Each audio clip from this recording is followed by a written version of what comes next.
Number 3, एक क्रमांकाचा आवळ्या एवढा सापडला नाही. नंबर 2 ला बोरा एवढा सुद्धा सापडला नाही. नंबर 3 ला भाग आहे का? चना माहिती का?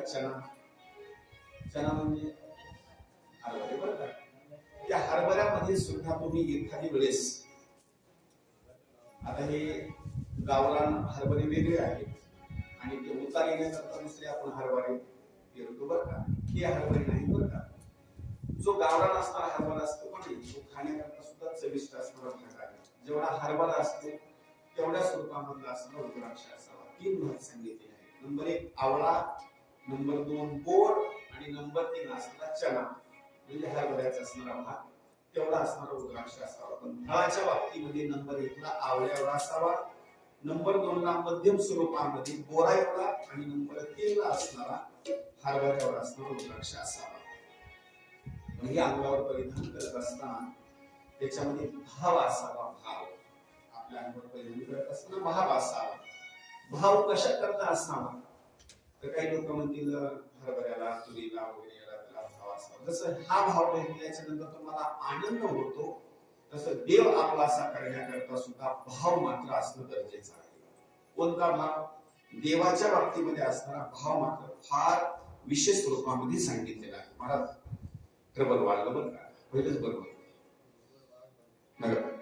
हरी चला बरं आता काही बसा बघा. भाव किती महत्वाचा याच्याकरता सांगतो.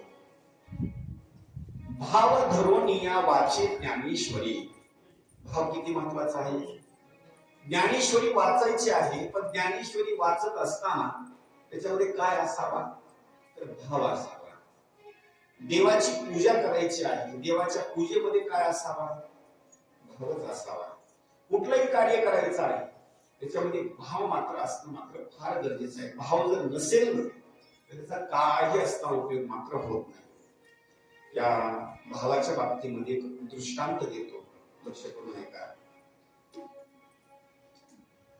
एक असणारा नातू आणि एक असणारे आजोबा. आजोबाचा दररोजचा भाव असा होता, दररोज सकाळी उठायचं, देवाची पूजा करायची, नातवंडाला जवळ घ्यायचं आणि त्याला सुद्धा सांगायचं देवाला आंघोळ अशी घालावी, गंध असा लावावा. पण त्या नातवाच्या मनामध्ये भाव नव्हता. आजोबांना सांगावं, बळजबरी करावी म्हणून त्याला देवाची पूजा करायची. वयोवृद्ध असणारे आजोबा, हा असणारा नातू सुद्धा तरुण स्वरूपामध्ये, पण त्याला कंटाळा यायचा. आजोबाचे मन त्याला दुःख वाटायचं नाही. काही दिवसाचा कालावधी निघून गेला. एक दिवस आजोबांनी सहज नातवंडाला सांगितलं, बाबा आता काही दिवसाकरता मी माझ्या मुलीकडे एकीकडे जात आहे. एक 7-8 दिवस मी काय आता परत येणार नाही. देवाची चांगली पूजा कर बरं का. त्या नातवंडाच्या बाबतीमध्ये मनामध्ये भाव नव्हता, त्यांना आनंद वाटला. त्याला आता आजोबा चालले 5-6 दिवस, आता ते पूजा करायची आपल्याला गरज नाही, निवांत झोपायचं 8 वाजता. पण जात असताना आजोबांनी सुनबाईला आणि आपल्या नागसुनाच्या बाबतीमध्ये सांगण्याकरता असताना सुरुवात केली. हा जरा आळशी आहे, याच्यावर भाव नाही, याला सकाळी लवकर उठवायला. शेवटी आजोबा असणारे निघून गेले. दुसऱ्या दिवशी पहाट असणारे झाले. दररोजच्या नित्यनियमाप्रमाणे आईनं आपल्या लेकाला उठवलं. ओठ, आजोबा सांगून गेलेला आहे देवाची पूजा तुला करायची आहे. त्याला कंटाळा भरपूर आला होता. आई म्हटलं आता देवाला घरी आंघोळ घालण्यापेक्षा मी काय करतो, सगळ्या देवांना मी आता विहिरीवर जाऊन आंघोळ घालून आणतो. सगळे देव असे बकेटामध्ये टाकले. बकेटामध्ये टाकल्याच्या नंतर ते अशी विहिरीमध्ये सोडले. पाणी शेणण्याकरता चाक असतं का नाही, असं बकेटवर सोडून दिलं. जेवढे हलके होते का नाही, बकेट बुडलं, बाजूला निघून गेले. जेवढे जड होते तेवढेच बकेटात राहिले. आरती देवघराकडे आणले, देवघरावर ठेवले. आईने सांगितलं ह्यांना गण लाव की आता. बाळांना सांगितलं हसून, आई गावात माणूस जर एखादं मेलं तर सगळे जण 10 दिवस गण लावित. ह्यांच्या जवळचे म्हणजे 5-4 बीट म्हणजे विहिरीमध्ये त्यांना विटाळ पाला आता लावता येत नाही. कशा करता? त्याला कटला जास्त, अति कटला.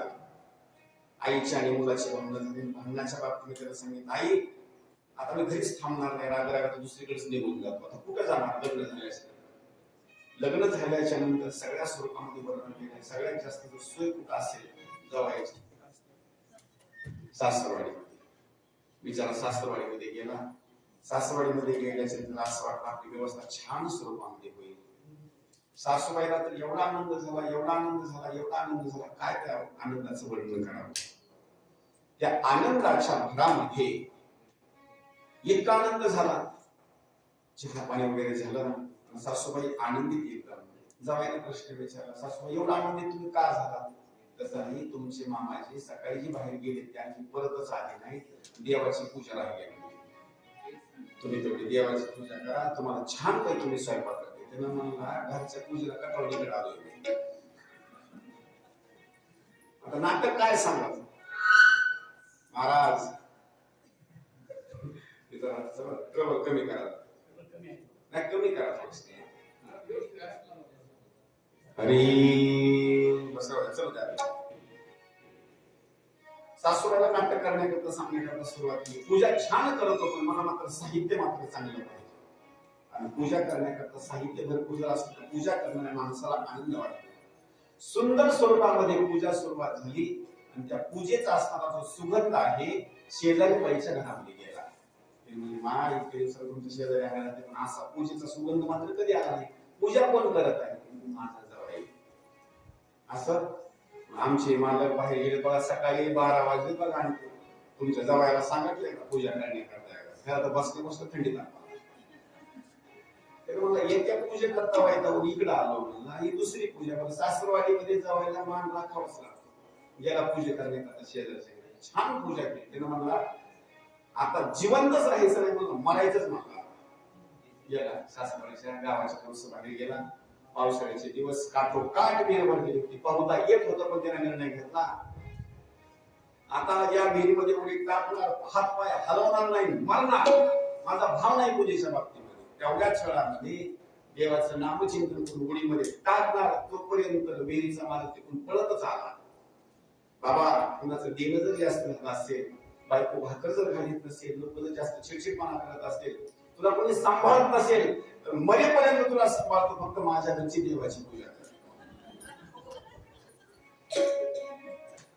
त्याने म्हणलं त्या पूजेकरता तर मी मारायला ना. ऐका, याच्यामध्ये भाव आहे का? असे फार भाव नाही. आणि ज्यांच्याजवळ भाव आहे का नाही, भाव ज्यांच्याजवळ भाव आहे, भाव ठेवल्याच्या नंतर त्याला मात्र देव मात्र तारतो. लक्ष करून ऐका. तुमची या ठिकाणी तुम्ही एवढी मंडळी बसलात, तुमच्या शेतामध्ये विहिरी आहेत, विहिरी कुणाच्या शेतामध्ये बोर आहे. त्या विहिरीवर तुम्ही काय करता, एक दगड घेता, विहिरीच्या जवळचा विहिरीमध्येच निघालेला एखादा पाषाणाचा दगड घेता आणि विहिरीवर मांडता, त्याला शेंदूर लावता. त्याला तुम्ही काय म्हणता? मारुती म्हणता. म्हणजे तो खराच मारुती आहे का? बोलण्याचा भविष्य करा. तो खरा मारुती आहे का? नाही. दगड तर विहिरीतच निघाला, तुमच्या हाताने असणार काही दगड, त्यालाच उचलता, साप बघून लावता, त्याला शेंदूर लावता. पण शेंदूर लावल्याच्या नंतर तुम्ही त्याला काय म्हणला आता? मारुती.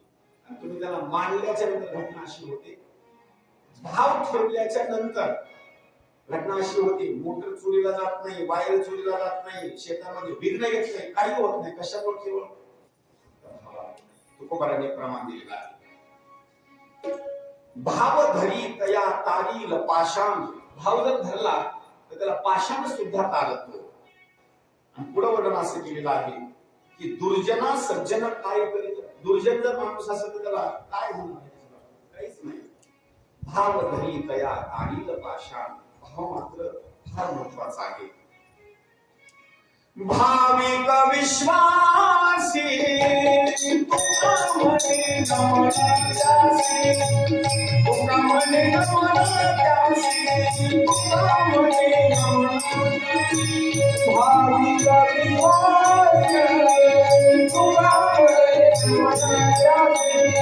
तुकामने नमनासी, तुकामने नमनासी, तुकामने नमनासी. भाविक विश्वासी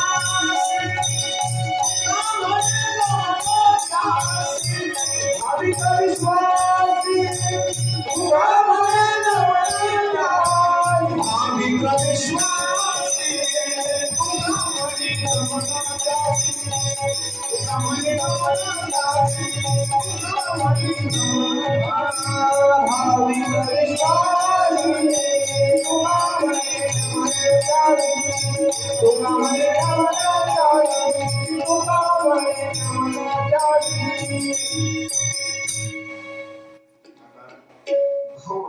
महत्वाचं ते सांगतो. तुम्ही सुद्धा देवाची पूजा करता आणि घरोघर सगळ्यात जास्त माणसाला जर कटाळा कशाचा जास्त येत असेल तर खरं सांगा कशाचा? देवाच्या पूजेचा खरोखर कटाळा आहे. खरोखर कटाळा आहे. खरं बोलतो का माफी मागून सांगतो. म्हैस धुण्याकरता तुम्हाला कटाळा येतो. खरं बोला हो, खरं बोला. म्हैस धुण्याकरता कटाळा येतो. अजिबात कटाळा येत नाही. का? महाराज दूध खायचं असते. म्हैस धुण्याकरता कंटाळा येणार नाही. याच्या पुढे सांगू, ज्या मोटरसायकलवर बसायचं आहे मोटरसायकल धुण्याकरता कंटाळा येणार नाही. याच्या पुढे सांगतो, आपल्या पायात चप्पल आहे का नाही? कथला यायचं म्हटलं का नाही, त्या चप्पलला सुद्धा माणूस घाण ठेवत नाही. 2 तांबे पाणी टाकण्यात घासू धुणार. या सगळ्या कामाला माणसाजवळ भरपूर वेळ आहे. पण देवाच्या बाबतीमध्ये मात्र नाही. सगळे देव एका ताटामध्ये मांडायचे, तांदूळ पाणी घ्यायचं, एके तांबे सगळ्याला एकच तांबे. बरं, गणतरी कशी लावतात? पण त्या देवाच्या डोळ्यात. बरोबर आहे का? एके बोटात सगळे म्हणतात, सगळे तिकडे पण ते नीट बी बसत नाही. तुला धाका लावले खाली.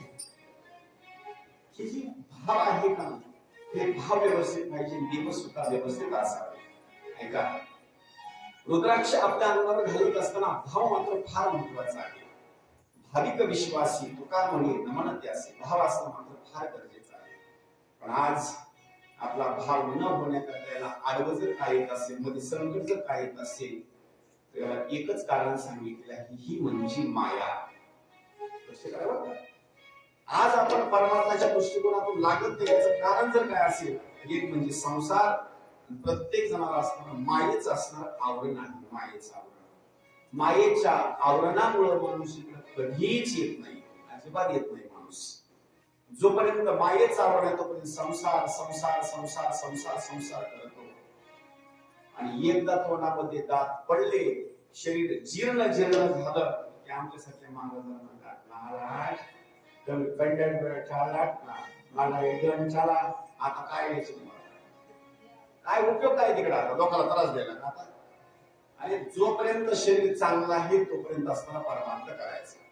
जोपर्यंत शरीर चांगलं आहे तोपर्यंत. लक्ष देऊन ऐका, भाव किती महत्वाचा आहे. सगळेजण आपण या ठिकाणी माया नसणारे ग्रासलेले आहोत. पण ही माया आहे तरी कोणाची? मायेचं वर्णन जर करायचं म्हटलं तर माया म्हणजे आदी माया शक्ती. माया म्हणजे पार्वती माता.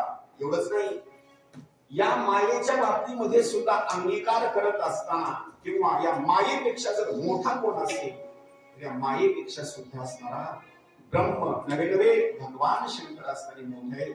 यांच्या मायेमुळे सगळेजण असणारे असे व्यापून गेलेले संसारामध्ये. यांना समजत नाही. सुनले झटका माया का डुबाया प्रेमारथ सबका. सगळेजण आपण मायेमध्ये असणारे गुंतून गेलेलो आहोत. एक प्रमाणित आकडार्थीमध्ये येतं, माया विघणे भ्रमला खरे. माया विघणे भ्रमला खरे. माया विघणे खरे.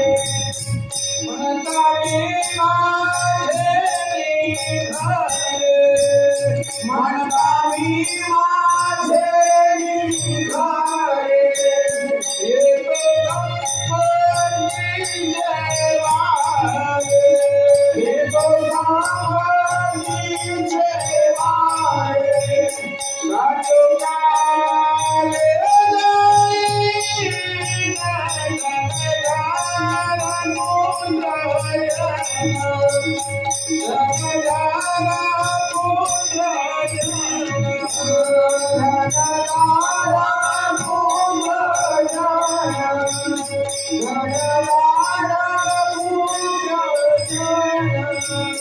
माया विघणे भ्रमला खरे. म्हणता मी माझे निघाले.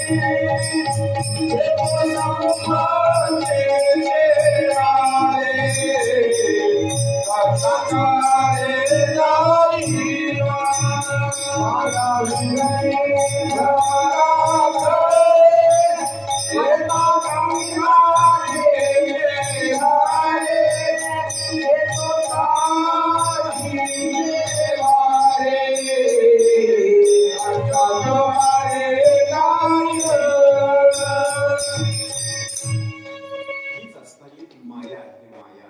पण ही माया पुन्हा पुन्हा पगडा करते. ही माया जी संसारामध्ये आहेत ना, यांच्यावर तर माया करतेच करते. देवता मंडळीवर सुद्धा मायेचा असणारा पगडा आहे. नवे नवे एखाद्या वेळेस रती महारथी असणारे देवता मंडळी आहेत, यांच्यावर सुद्धा माया असणारा घाला टाकते. त्याच्यामध्ये दृष्टांत सुंदर स्वरूपामध्ये आलेला आहे.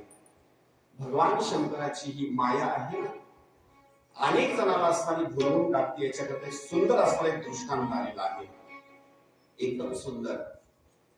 एक दिवस हिमालय पर्वताच्या असणाऱ्या परिसरामध्ये नारद मुनी असणारे गेले. हिमालय पर्वतावर असणारी गुहा आणि इथं असणारा गंगेचा असणारा, जिथं अवतीर्ण असणारी गंगा झाली, ते हिमालय पर्वताच्या ठिकाणी नारद मुनी त्या गुहेमध्ये असणारी तपश्चर्या करण्याकरता बसले. तपश्चर्या चालू असताना त्यांनी बोलण्याकरता सुरुवात केली. ओम नमः शिवाय, ओम नमः शिवाय, ओम नमः शिवाय, ओम नमः शिवाय. तपश्चर्या करत असताना इंद्र भगवंताला असं वाटलं, नारद मुनी ज्या अर्थी तपश्चर्या करतात त्या अर्थी शक्यतो नारद मुनीला इंद्रपदच पाहिजे असं वाटतं.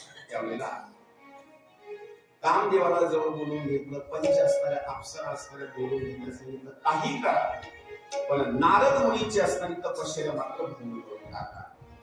ही भूमिका सांगितली. नारद मुनीची तपश्चर्या बंद करण्याकरता, भंग करण्याकरता असंख्य असणाऱ्या अप्सरा आणि कामदेवाला असणारं पाठवून दिलं. एवढंच नाही, नारद मुनीची तपश्चर्या सुरू होती, अप्सरा नृत्य गायन करू लागल्या.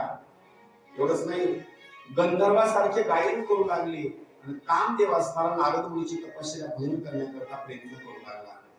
पण खरा जो साधू महात्मा असतो ना, त्यांची मात्र तपश्चर्या कधी भंग होत नाही. का? त्यांचं मन, बुद्धी, चित्त आणि अहंकार असणारा देवाच्या चरणी असणारा असतो. त्याला एक प्रमाण देतो. हरी चित्ती तुझे पाय डोळा रूपाचे खाना, चित्ती तुझे पाय डोळा रूपाचे खाना. हरी हरी चित्ती तुझे पाय डोळा रूपाचे खाना, चित्ती तुझे पाय डोळा रूपाचे खाना. नाम तुमचे वर्णावे बोला, अखंड तुझे नाम तुमचे वर्णावे बोला, अखंड तुझे नाम तुमचे वर्णावे बोला, अखंड तुझे नाम तुमचे वर्णावे बोला. येची एक तुम्हारी मागणी सारा, येची एक तुम्हारी मागणी सारा, येची एक तुम्हारी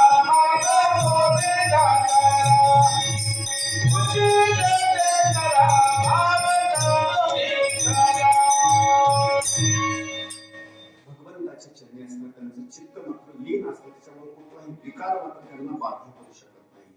अनेक दिवसापर्यंत तपश्चर्या भंग करण्याचा प्रयत्न केला आणि शेवटी असणारे सगळेजण थकले आणि स्वर्ग लोकाच्या बाबतीमध्ये असणारे निघून गेले. इंद्र भगवंतांना प्रश्न विचारला, नारदजीची तपश्चर्या भंग झाली का? त्यांनी सांगितलं, पूर्वेकडला सूर्य कधी कधी उगवत असताना पूर्वीकडून उगवतो असं नाही, तो दररोजच उगवतो. पण कधी कधी अशी घटना घडेल, पश्चिमकडून सुद्धा एखादे उगवू शकेल, पण नारदाची तपश्चर्या मात्र भंग होणार नाही. इतके असणारे नारद आहेत. मग बोलण्याकरता सुरुवात करता, काय करावं काय करावं? सांगितलं, नारदाची जी तपश्चर्या आहे का नाही, तुमच्या पदाकरता नाही, केवळ असणारी देवता करता असणारी तपश्चर्या आहे. त्यावेळेला काही दिवसापर्यंत नारद मुनींनी तपश्चर्या केली आणि तपश्चर्या केल्याच्या नंतर मग मात्र नारद मुनीनं तपश्चर्या असणारी उत्थान केली. थोडीशी तपश्चर्या थांबवली आणि थांबवल्याच्या नंतर स्वतःचं गुणगान करण्याकरता भगवान शंकराच्या मायेमुळं ग्रासल्यामुळं भगवान शंकराच्या कैलास पर्वतावर गेले. तिथं गेल्याच्या भगवान शंकरांनी प्रश्न विचारला नारदजीला, नारदजी इतके दिवस तुम्ही कुठं होतात? नारद मुनीने सांगितलं, देवा हिमालयाच्या गुहेमध्ये तपश्चर्या करीत होतो. बरं तपश्चर्या चांगली झाली का? नारद मुनीने सांगितलं, देवा खरं सांगू का, तपश्चर्या सुंदर स्वरूपामध्ये झाली. खरं सांगतो देवा, माझी तपश्चर्या म्हणजे साधारण नाही. माझी तपश्चर्या भंग करण्याकरता कामदेव आला होता, असंख्य अप्सरा होत्या, इंद्र भगवंतानं पाठवलेलं होतं, पण माझी तपश्चर्या मात्र भंग झाली नाही. एवढी माझी तपश्चर्या श्रेष्ठ. भगवान शंकरांनी त्याला उपदेश केला नारदजीला. भगवान शंकर नारदजीला म्हणतात, नारदजी खरं सांगू का, स्वतः मात्र माणसानं गर्वाच्या बाबतीमध्ये कधी गोष्ट सांगायची नाही. मीच एक शहाणा, मला चिकेता, अशी मात्र गोष्ट कधी सांगायची नाही. आणि माझ्याजवळ तुम्ही बोललात, इथून पुढे दुसऱ्याजवळ मात्र कुणाजवळ तुम्ही असं बोलू नका. आता सुद्धा लोक काय करतात माहिती, कुणाला जर हरिपाठ येत असेल तर लोक म्हणतात, महाराज गावात हरिपाठ होतो म्हणजे माझ्यामुळेच होतो बरं का.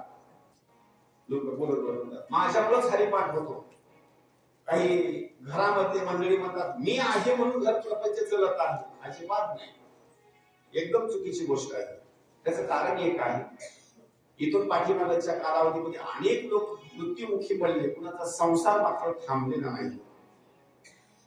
नारदजीला भगवान शंकरांनी उपदेश केला.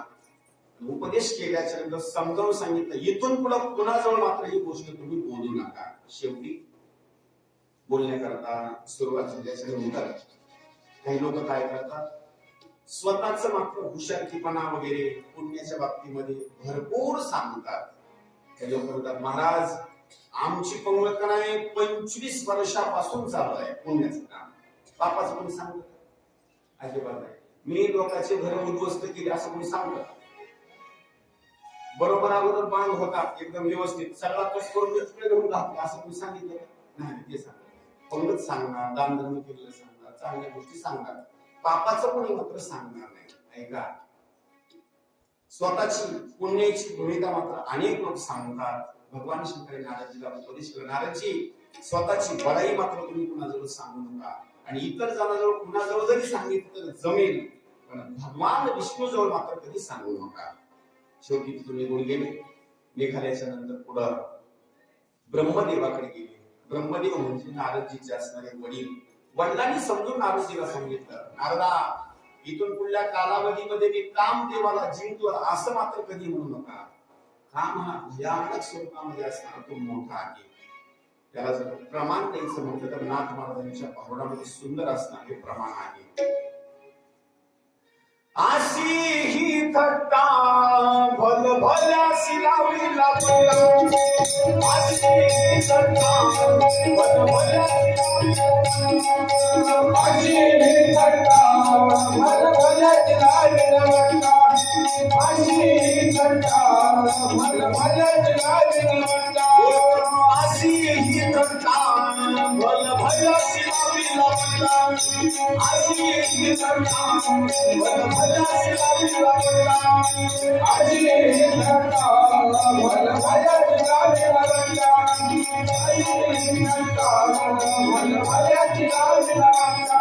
ब्रह्मदेवाची उद्यापना सोडी थंडीची हालती आपुती, ब्रह्मदेवाची उद्यापना सोडी थंडीची हालती आपुती, केली नारदाची आरती, आशी ही थट्टा, केली नारदाची आरती, आशी ही थट्टा, आशी ही थट्टा भल भल्यासी लावी लागला, आशी ही थट्टा भल भल्यासी लावी लागला, आशी ही थट्टा भल भल्यासी लावी लागला, आशी ही थट्टा भल भल्यासी लावी लागला.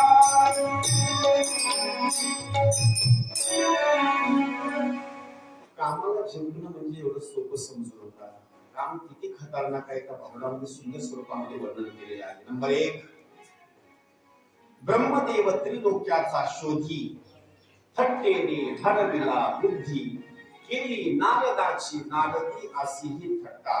एवढंच नाही, थट्टा दुर्योधनाने केली, पांचाळी सभे माझी आलेली, गदाघाई मांडी फोडिली, आसी ही थट्टा, थट्टा गेली शंभूपासी, कलंक लाविला चंद्रासी, भगे पाडिली इंद्रासी, बरी नव्हे थट्टा.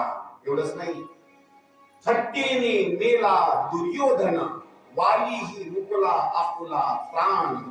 महाराज त्या थट्टेनं अनेक रती महारथी असणारे त्यांची वाट जर कशाला लागली असेल, त्या कामानं असणारी वाट लागली. एवढंच नाही, पुढे वर्णन करत असताना सांगतात, या थट्टेपासून कामाच्या विकारापासून जर कोण सुटला असेल तर त्याचं वर्णन पुढे केलेलं आहे. थट्टेपासून सुटले चौघे जण, शुक भीष्म आणि हनुमान, चौथा कार्तिक स्वामी जाण त्याला नाही बट्टा. ब्रह्मदेव सांगतात, नारदा काम हार असणारा विकार मोठा आहे आणि कुणाजवळ सांगू नका बरं का. शेवटी वडिलाचं सुद्धा ऐकलं नाही. नारदजी भगवान विष्णूच्या असणाऱ्या वैकुंठ धामामध्ये गेले, तिथं बोलण्याला सुरुवात केली. देवा तुमच्या कृपेने मी कामाला जिंकलं बरं का. होय नारदा, तुम्ही माझे भक्त आहात. कामाला जिंकणं म्हणजे काही साधी गोष्ट आहे का? पण तुम्ही माझे भक्त असल्यामुळे कामाला जिंकलं. हे लोक काय करतात, कुणाचं मन दुखवत नाही, काम करायचं ते करून टाकतात. भगवान विष्णूची भी तशीच आहे. समजावून सांगत असताना सांगितलं, तुम्ही कामाला जिंकलो ना, छान छान, काही अडचण नाही, आनंदी जीवन जगा. आता काही दिवसापर्यंत राहिले, नारदांनी चालण्याकरता सुरुवात केली. ज्या रस्त्यानं नारद मुनी चलत जाऊ लागले, त्याच रस्त्यामध्ये भगवान विष्णूने एक माया केली. भगवान शंकराच्या सांगण्यावरून, त्यांच्या आदेशानुसार ही माया अशी आहे, सुंदर स्वरूपामध्ये असणारे नगर बसवलं. त्या नगराचा असणारा राजा शीलनिधी आणि त्या राजाची असणारी एक कन्या, तिचं नाव विश्वमोहिनी. आता हे सगळं माया आहे, सगळं खोट आहे, सगळं खोट आहे, ही माया आहे. नारद आकाश मार्गाने जात असताना सहज ते नगर पाहिलं. नगराकडे बघितल्याबरोबर एवढा आनंद झाला, एवढा आनंद झाला. रोड तसेच, घर तसेच, मंदिर तसेच, वाटिका असेल, पुष्पवाटिका असेल, फळाचा असणारा बाग असेल, सगळं गाव नंबर एक स्वरूपामध्ये ते नगर. नगरीमध्ये जाण्याची इच्छा झाली. नगरीमध्ये असणारा प्रवेश करत असताना शीलनिधी म्हणायच्या राजाला आनंद वाटला. नारद मुनी माझ्या घरी आले, त्यांचं स्वागत केलं आणि चहा पाण्याकरता विश्वमोहिनीला आवाज देऊन चहा पाण्याचं असं जे ताट आहे ना, आणण्याकरता सांगितलं. तेवढ्याच वेळामध्ये ती विश्वमोहिनी चहा घेऊन असणारी आली. तेवढ्याच वेळेस नारदांनी विचारलं, ही कन्या कोणाची? विश्वमोहिनीच्या बाबतीमध्ये शीलनिधी म्हणायच्या राजाने सांगितलं, नारदजी ही माझीच कन्या आहे, तुम्ही आशीर्वाद द्यायला. नारद मुनी म्हणतात, कोणता आशीर्वाद? सध्या ही स्वयंवराच्या बाबतीमध्ये आहे आणि स्वयंवरीचं चालू आहे, तुम्ही आशीर्वाद द्या, या कन्येकरता चांगला असणारा वर मिळावा आणि तुम्हाला भविष्य सगळं समजतं, तुम्ही असणारं भविष्य सांगा. त्यावेळेस नारद अगोदर म्हणू लागले, मी कामाला जिंकलं, कामाला जिंकलं, कामाला जिंकलं, कामाला जिंकलं. पण ते सौंदर्य बघितल्याच्या नंतर नारदजीची इच्छा अशी झाली की आपण आता विवाह करावा. आणि लग्न एक असं आहे बरं का, ज्याचं लग्न झालं त्याला वाटतं उगाच लग्न केलं. कसं करावं का? ज्याचं लग्न झालं त्याला वाटतं उगाच लग्न केलं, आणि ज्याचं होत नाही त्याला वाटतं आपलं लग्न कधी होईल. ज्याचं जमलं का नाही तिथं एक दिवस तारखा म्हणजे करत असतो. जरा 17 तारीख, 18, 18 तारीख, 19, 20, 22 दुसऱ्या दिवस मोजून जातात. त्याला एक दिवस म्हणजे वर्षासारखा जातो. नारदजी म्हणतात, माझा विवाहाच्या बाबतीमध्ये मनामध्ये विकार नव्हता, मी तपश्चर्या केलेली लोकांना सांगत होतो, पण आता मात्र मला विवाह करायचा आहे. इतका काम असणारा वाईट आहे. म्हणजे नारदजीवर सुद्धा असा तो पगडा करू शकतो. भविष्य सांगण्याकरता सुरुवात केली. भविष्य वेगळं होतं, पण नारद मुनीनं वेगळंच भविष्य सांगण्याकरता सुरुवात केली. त्या कन्येच्या हातात भविष्य असं लिहिलं होतं, वैकुंठाचा जो अधिपती आहे या कन्येला पतीच्या स्वरूपामध्ये असताना मिळेल. तो त्रिगुणाचा असताना राजा आहे, पण यांनी भविष्य सांगण्याकरता सुरुवात केली. ज्यानं कामाला जिंकलं तो असणारा या ठिकाणी पतीच्या स्वरूपामध्ये मिळणार आहे. सहज नारदजी म्हणतात, स्वयंवराच्या बाबतीमध्ये नेमकी अट काय आहे? काही अट नाही. माझ्या मुलीला जो नवरदेव पसंत पडेल त्याच्या गळ्यामध्ये ही वरमाला घालणार आहे. नारद मुनी म्हणतात, चांगली गोष्ट आहे. जर ही स्वयंवरा करता जात असेल तर आनंदामध्ये असताना जाऊ द्या. नारदजीच्या मनामध्ये विकार आलेला होता. नारदजी विचार करतात आपण सुद्धा स्वयंवरामध्ये भरती होणं गरजेचं आहे. पण आता विना घेऊन चिपळ्या घेऊन ती कन्या आपल्या गळ्यामध्ये माळ घालणार नाही. आता काय करायचं? नारदजीनं स्वरूप सौंदर्य मागण्याकरता विचार केला कुणाचं जाऊन सौंदर्य मागावं. त्याला एक वर्णन सांगितलेलं आहे. आताचा भाग सोडून द्या. जुन्या काळामध्ये ज्यांनी ज्यांनी विवाह केले का नाही पुरुष मंडळीच्या बाबतीमध्ये, जुन्या काळामध्ये माणसं लय हुशार होते. मुलगी बघायला जायचं असेल तर बूट दुसऱ्याचा घेऊन जायचे, शर्ट दुसऱ्याचं, पॅन्ट दुसऱ्याची, टोपी दुसऱ्याची. आणि मुलीकडे आपल्याकडे जर मुलाची प्रॉपर्टी बघण्याकरता येत असेल तर गावातले लोक दोन चार प्रतिष्ठित राहायचे, त्यांना सांगायचं माणसाला इथून तिथपर्यंत जे दिसतं का नाही ते सगळं आपलंच बघा. जुन्या काळामध्ये माणसं सांगायचे. एवढंच नाही, दावणीवर बैल जरी नसला तर गावामध्ये ज्याच्याकडे चांगली बैल जोडी आहे बैलगाडी झोपायची, दावणीवर आणून सोडायची. हे सगळे बैल आपले जे जनावर वगैरे होते जुन्या काळामध्ये लोक फसवीत होते बरं का. आता नाही, आता फसायचा विषयच राहिला नाही. लोक भरपूर हुशार झाले आता. जुन्या काळामध्ये मी लहान होतो त्यावेळेस सहज मुलाचं लग्न करायचं म्हटलं की लोकांनी काय करायचं, पोरगा पुण्याला पाठवायचं. कंपनीत 12,000 रुपये पगार चालू द्या. इकडे त्यांचे लग्न झाले. पोरग कुठे आहे? पुण्याला. मग त्या मुलगी लगेच 3 महिने काम करायचं, कंपनीला टाळा टाकायचा, पुन्हा तिकडे यायचं. का? कंपनी पगार वाढली. सगळ्यात खोट्या बातम्या. आता लोक म्हणजे तुझी पगार स्लिप दाखवते ते. लोक हुशार झाले आता. सगळं ऑनलाईन झालं, सगळं कळतं ना आता. आता मात्र फसवायचा विषय नाही. नारदजीनं सौंदर्य मागण्याकरता भगवान विष्णूकडे गेले. भगवान विष्णू हे मायापती आहे. सांगितलं नारदा तुमचं जर लग्न होत असेल तर मला काही हरकत नाही. तुम्ही माझे भक्त आहेत, मी तुम्हाला माझं सौंदर्य देतो. सौंदर्य देत असताना भगवान विष्णूंनी त्यांना असताना सौंदर्य दिलं. ते सौंदर्य असं आहे, भगवान विष्णूंनी सगळं सौंदर्य, हात असतील, पोट असेल, पायाचं असेल, सगळ्या शरीराचं सौंदर्य भगवान विष्णू दिलं. फक्त तोंड मात्र वानराचं दिलं. सुंदर स्वरूपाची कथा आहे. तोंड वानराचं दिलं. नारदजीनं आरशामध्ये चेकअप करून घ्यावं चेहरा कसा आहे. अजिबात नाही. एक्सप्रेस जिथं स्वयंवर चालू होते ते जाऊन बसले. अशा खुर्च्या वगैरे टाकलेल्या होत्या. एका खुर्चीच्या बाबतीमध्ये एक भगवान शंकराचा असताना गण डाव्या साईडला बसलेला, उजव्या साईडला असताना एक बसल्याला मधोमध जाऊन नारद जाऊन बसले. तेवढीच खुर्ची शिल्लक होती. एकमेकांना फुलवण्याकरता सुरुवात केली. पाठीमागे दवचायचं, बोलण्याकरता सुरुवात करायची.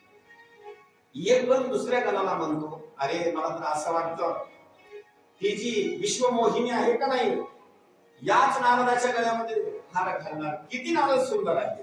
नारदाने फुगले लगेच. बोलण्याकरता सुरुवात केली. जर नारद एवढे सुंदर असते किंवा हे एवढे सुंदर असते तर यांची आई किती सुंदर असते अशी चर्चा सुरू झाली.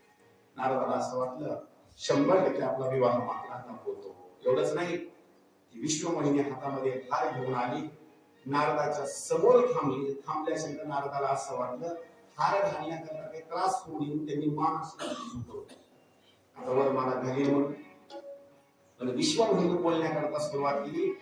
माझ्या सौंदर्याला भुलून या स्वयंवरामध्ये देवता मंडळी आले, ऋषीमुनी आले, अनेक प्रकारचे लोक आले. पण मला असं कधीच वाटत नाही की माझ्या सौंदर्याला भुलून वानर सुद्धा येतील. एवढा शब्द वापरल्याच्या नंतर नारद मुनी मग्न अवस्थेमध्ये होते. विश्वमोहिनी पुढे निघून गेली. शेवटच्या लाईनमध्ये भगवान विष्णू साधारण वेशामध्ये होते. वरमाला घातली, अदृश्य असलेले झाले. शेवटी मान असणारे वर येत नाही. दिवस गणाने सांगितलं नारदजी लग्न लागलेलं आहे, शेवटची पंगत चालू आहे, जेवण करायचं असं तर जेवण करा. असं कसं काय लग्न लागलं का? लग्न लागलं म्हणजे तुम्ही जेवण करा. बोलण्याकरता सुरुवात केली. कोणासोबत विवाह झाला तुम्ही दुसरं बोलू नका. पण मी एवढा सुंदर असताना माझ्या गळ्यामध्ये वर मला का घातली नाही? एका जणाने सांगितलं तुम्ही काय करा, अगोदर आरशामध्ये तुमचं तोंड बघायला. त्या दोघा जणांना शाप देऊन टाकला नारद मुनीला. माझ्या तोंडाची तुम्ही चर्चा करता ना, पुढल्या जन्मामध्ये राक्षस कुळामध्ये तुम्ही जन्माला या. तेच दोघ जण कोण झाले? रावण आणि कुंभकर्ण. शाप दिल्याच्या नंतर तेच दोन असणारे गण. रागाच्या भरामध्ये नारद मुनीला राग आला होता. अरसा समोर घेतला, चेहरा बघितल्यानंतर कळालं सगळं शरीर विष्णूचं, पण चेहरा मात्र वानराचा.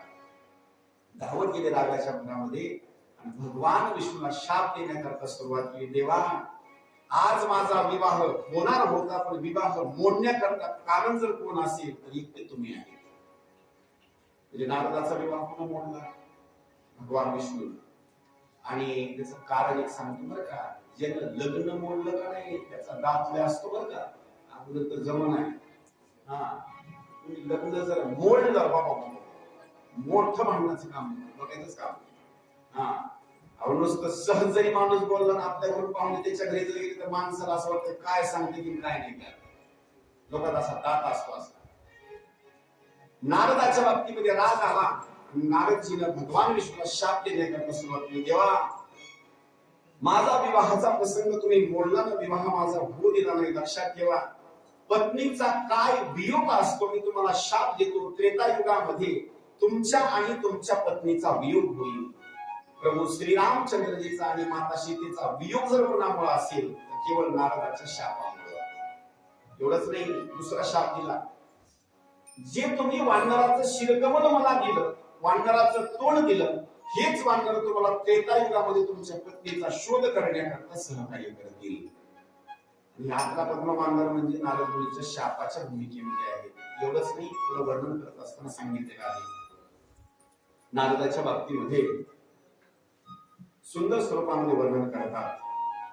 ज्या वेळेला भगवान विष्णू आणि भगवान शंकरानं माया काढून घेतली का नाही, त्यावेळेस नारद मात्र शुद्धीवर आले. मग मात्र माफी मागू लागले. देवा, मी तुम्हाला शाप दिला, हा शाप मात्र तुम्ही भोगू नका. भगवान विष्णू सांगतात, नाही पुढे जी घटना होणार आहे का नाही याचं कारण जर सांगायचं म्हटलं तरी भगवान शंकराची लीला आहे. हे पुढलं जे रामायण घडायला कारण जर काय असेल, ही एक भगवान शंकराची माया आहे. तो शापाचा भाग सुद्धा भगवान शंकराच्या बाबतीमध्ये प्रभू श्रीरामचंद्रजीने असं स्वीकार केलेला आहे. पुढं मायेवर विजय मिळवण्याकरता नारद मुनीनं भगवान शंकराची तपश्चर्या केलेली आहे. असे एक नाही, अनेक स्वरूपामध्ये भगवान शंकराची मायेनं अनेक जणांवर असणारा पडदा टाकलेला आहे. त्या पडद्यामुळेच आपल्या बाबतीमध्ये भजनाचा भाग आणि संसाराची भूमिका मात्र तुटत नाही. पुढं भाग असताना सांगत असताना सहज स्वरूपामध्ये पार्वती मातेनं भगवान शंकराला एक प्रश्न विचारलेला आहे. शौनकांनी सूत महर्षीला प्रश्न विचारलेला आहे.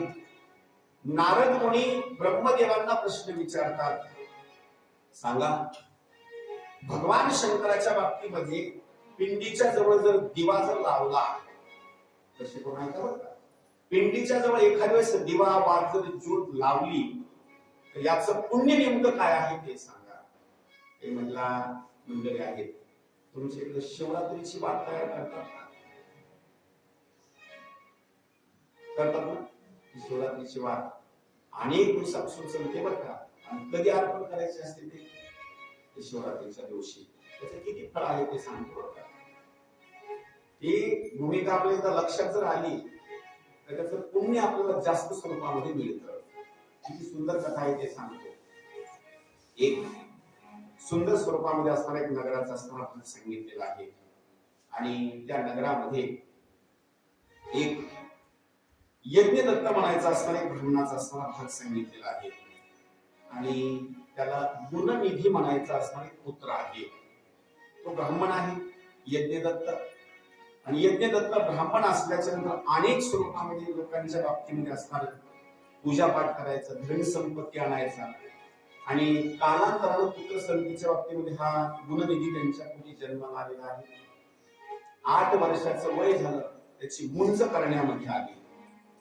आणि मुंज केल्याच्या नंतर ब्राह्मण कुळामध्ये जर तो व्यक्ती जन्माला आलेला असेल आणि त्याची मुंज जर केली तर त्याला अभिषेक वगैरे करण्याकरता परवानगी आहे. मुंज जर नाही केली तर त्याला मात्र परवानगी नाही. मुंज काय असते ते अगोदर ऐका. हे आपले जे डोकं आहे का नाही, सगळ्या डोक्याची केस काढतात आणि इथं असणारा जो भाग आहे तो गोलाकार असणारा ठेवतात. आपल्या याच्यामध्ये शेंडी ठेवतात, त्यांच्या याच्यामध्ये काय करतात, गोलाकार असा भाग ठेवतात. एवढंच नाही, मुंज स्वरूपामध्ये त्या मुलाची जर मुंज करायची असेल तर त्याला दही असेल, दूध असेल, मध असेल, गाईचं शेण असेल, गोमूत्र असेल, त्या लेकराला आंघोळ घालतात. कुणाला? त्या ब्राह्मणाच्या लेकराला. आणि मुंजच्या स्वरूपामध्ये विधी होत असताना, लग्न लावत असताना बापाचं मुलाचंच लग्न लावतात. पुढे बघितलं काय? कशा मला बघितलं नाही ना बघितलं. मुंज बगजा त्याचं कारण एक आहे, आपल्या लक्षात आलं पाहिजे. मुंज म्हणजे प्रकार नेमका काय आहे. मध्ये अंतरपाठ घडला जातो. जसे आपल्या लग्नामध्ये मंगळाष्टक असतात ना, तसं त्या बापाचा आणि मुलाचा असणार मुंजीच्या स्वरूपामध्ये अंतरपाठ मध्ये पकडायचा आणि लग्न लावायचं. मुंजीचा असणारा प्रकार आहे.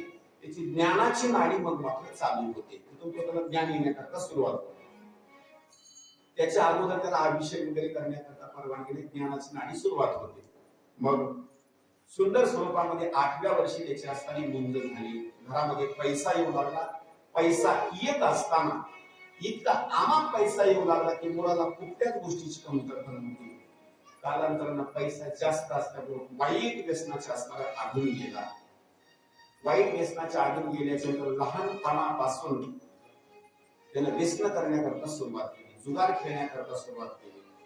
आईला सगळ्या गोष्टी त्याच्या माहिती होऊ लागल्या, पण आई सांगू लागली मुलाला समजावून, बाळा ऐक, तुझ्या वडिलाचा असणारा जो स्वभाव आहे फार विचित्र स्वभाव आहे बरं का. त्यांना राग जर आला ना, तुला पण मारहाण करतील, मला पण करतील. लक्ष देऊन ऐक. पण त्या मुलावर मात्र काही परिणाम झाला नाही. कारण घरामधलं सोनं असेल, पैसा असेल, न्यायचं जुगारामध्ये असणारा ठरवून टाकायचं. एवढंच नाही, पैसे जर कधी त्याला त्या जुगारामध्ये जर घालून टाकले तर लोकांनी काय करायचं, त्याला बांधून टाकायचं. ब्राह्मणाचा असतो त्याला बांधून टाकायचं. मग आईने जायचं त्याला सोडून आणायचं. लक्ष करून ऐका, आईनं मुलाचा लाड करावा नाही अशातला भाग नाही, भरपूर लाड करावा. परंतु कसं आहे, आपल्या इथे म्हण आहे, खाण्याचा एक लाड असावा. बरोबर आहे का नाही? थोडासा प्रेमाचा असावा. मुलगा जर लाईन सोडला तर बाजूला जात असेल तर आईनं चांगलं दाखवून द्यावं, त्याचा विचार नाही करायचा का, त्याचा संस्कार करावा. कारण पुढं काय होतं माहिती, एकदा जर मुलगा जर बिघडू लागला ना, पुन्हा मात्र तो मात्र आटोक्यामध्ये येत नाही. आईनं अनेक स्वरूपामध्ये उपदेश केला, पण उपदेश केल्याच्या नंतर मात्र काही त्याच्यावर परिणाम मात्र झाला नाही. शेवटी आईनं वडिलांनी निर्णय घेतला, हा मुलगा असा मात्र आता ऐकत नाही, याच्या बाबतीमध्ये याचा विवाह जर केला तर विवाह केल्याच्या नंतर मग मात्र हा सुधरेल. लक्ष करा, जुन्या काळामध्ये पद्धत आहे. ऐकत जर नसेल तर काय करायची लोक माहिती, त्या मुलाच्या बाबतीमध्ये विवाह करायचे. आपले एक आणखी म्हण आहे, पोरग ऐकत आहे का ना, काय बोले त्याला काय करायचं, येसन घाला. कुणाला कशी येसन घालतात बाईला कशी येसन नाही बरं. पोरग ऐकणार का आता, त्याला येसन घालून टाका. येसन म्हणजे लग्न करून टाका. खरं सांगतो, लक्ष करून ऐका बरं का. आईच्या नंतर मालकाला उपदेश करणारी, शब्द लक्षात ठेवा बरं का. लग्न होईपर्यंत सगळ्यात जास्त लेकराला उपदेश जर करणारी कोण असेल तर आई. लग्न होईपर्यंत सगळ्यात जास्त उपदेश जर करणारी कोण असेल तर आई. आई लहानपासून लग्न होईपर्यंत समजावून सगळं सांगते, बाळा असं वाग, तसं वाग, हे कर, ते कर, सगळं समजावून सांगते सांगते सांगते. एवढंच नाही, ते आईचं लेकरू काही ऐकतात काही ऐकत नाही. याच्या पुढे आणखी सांगतो, लग्न झाल्याच्या नंतर सगळ्यात जास्त समजावून सांगणारी जर कोण असेल तर कोण समजावून सांगतो पुन्हा? बोला ना, बोला. पण कोणतं समजून सांगावं ती पण ऐका बरं का. महिलांमध्ये समजावून सांगा, तुम्हाला कसं कळलं, आपला आपला बाजूला राहता हे समजावून सांगा. हे समजावून नका सांगू. समजावून सांगायचं असेल त्याला दुसऱ्या गोष्टीमध्ये सांगा.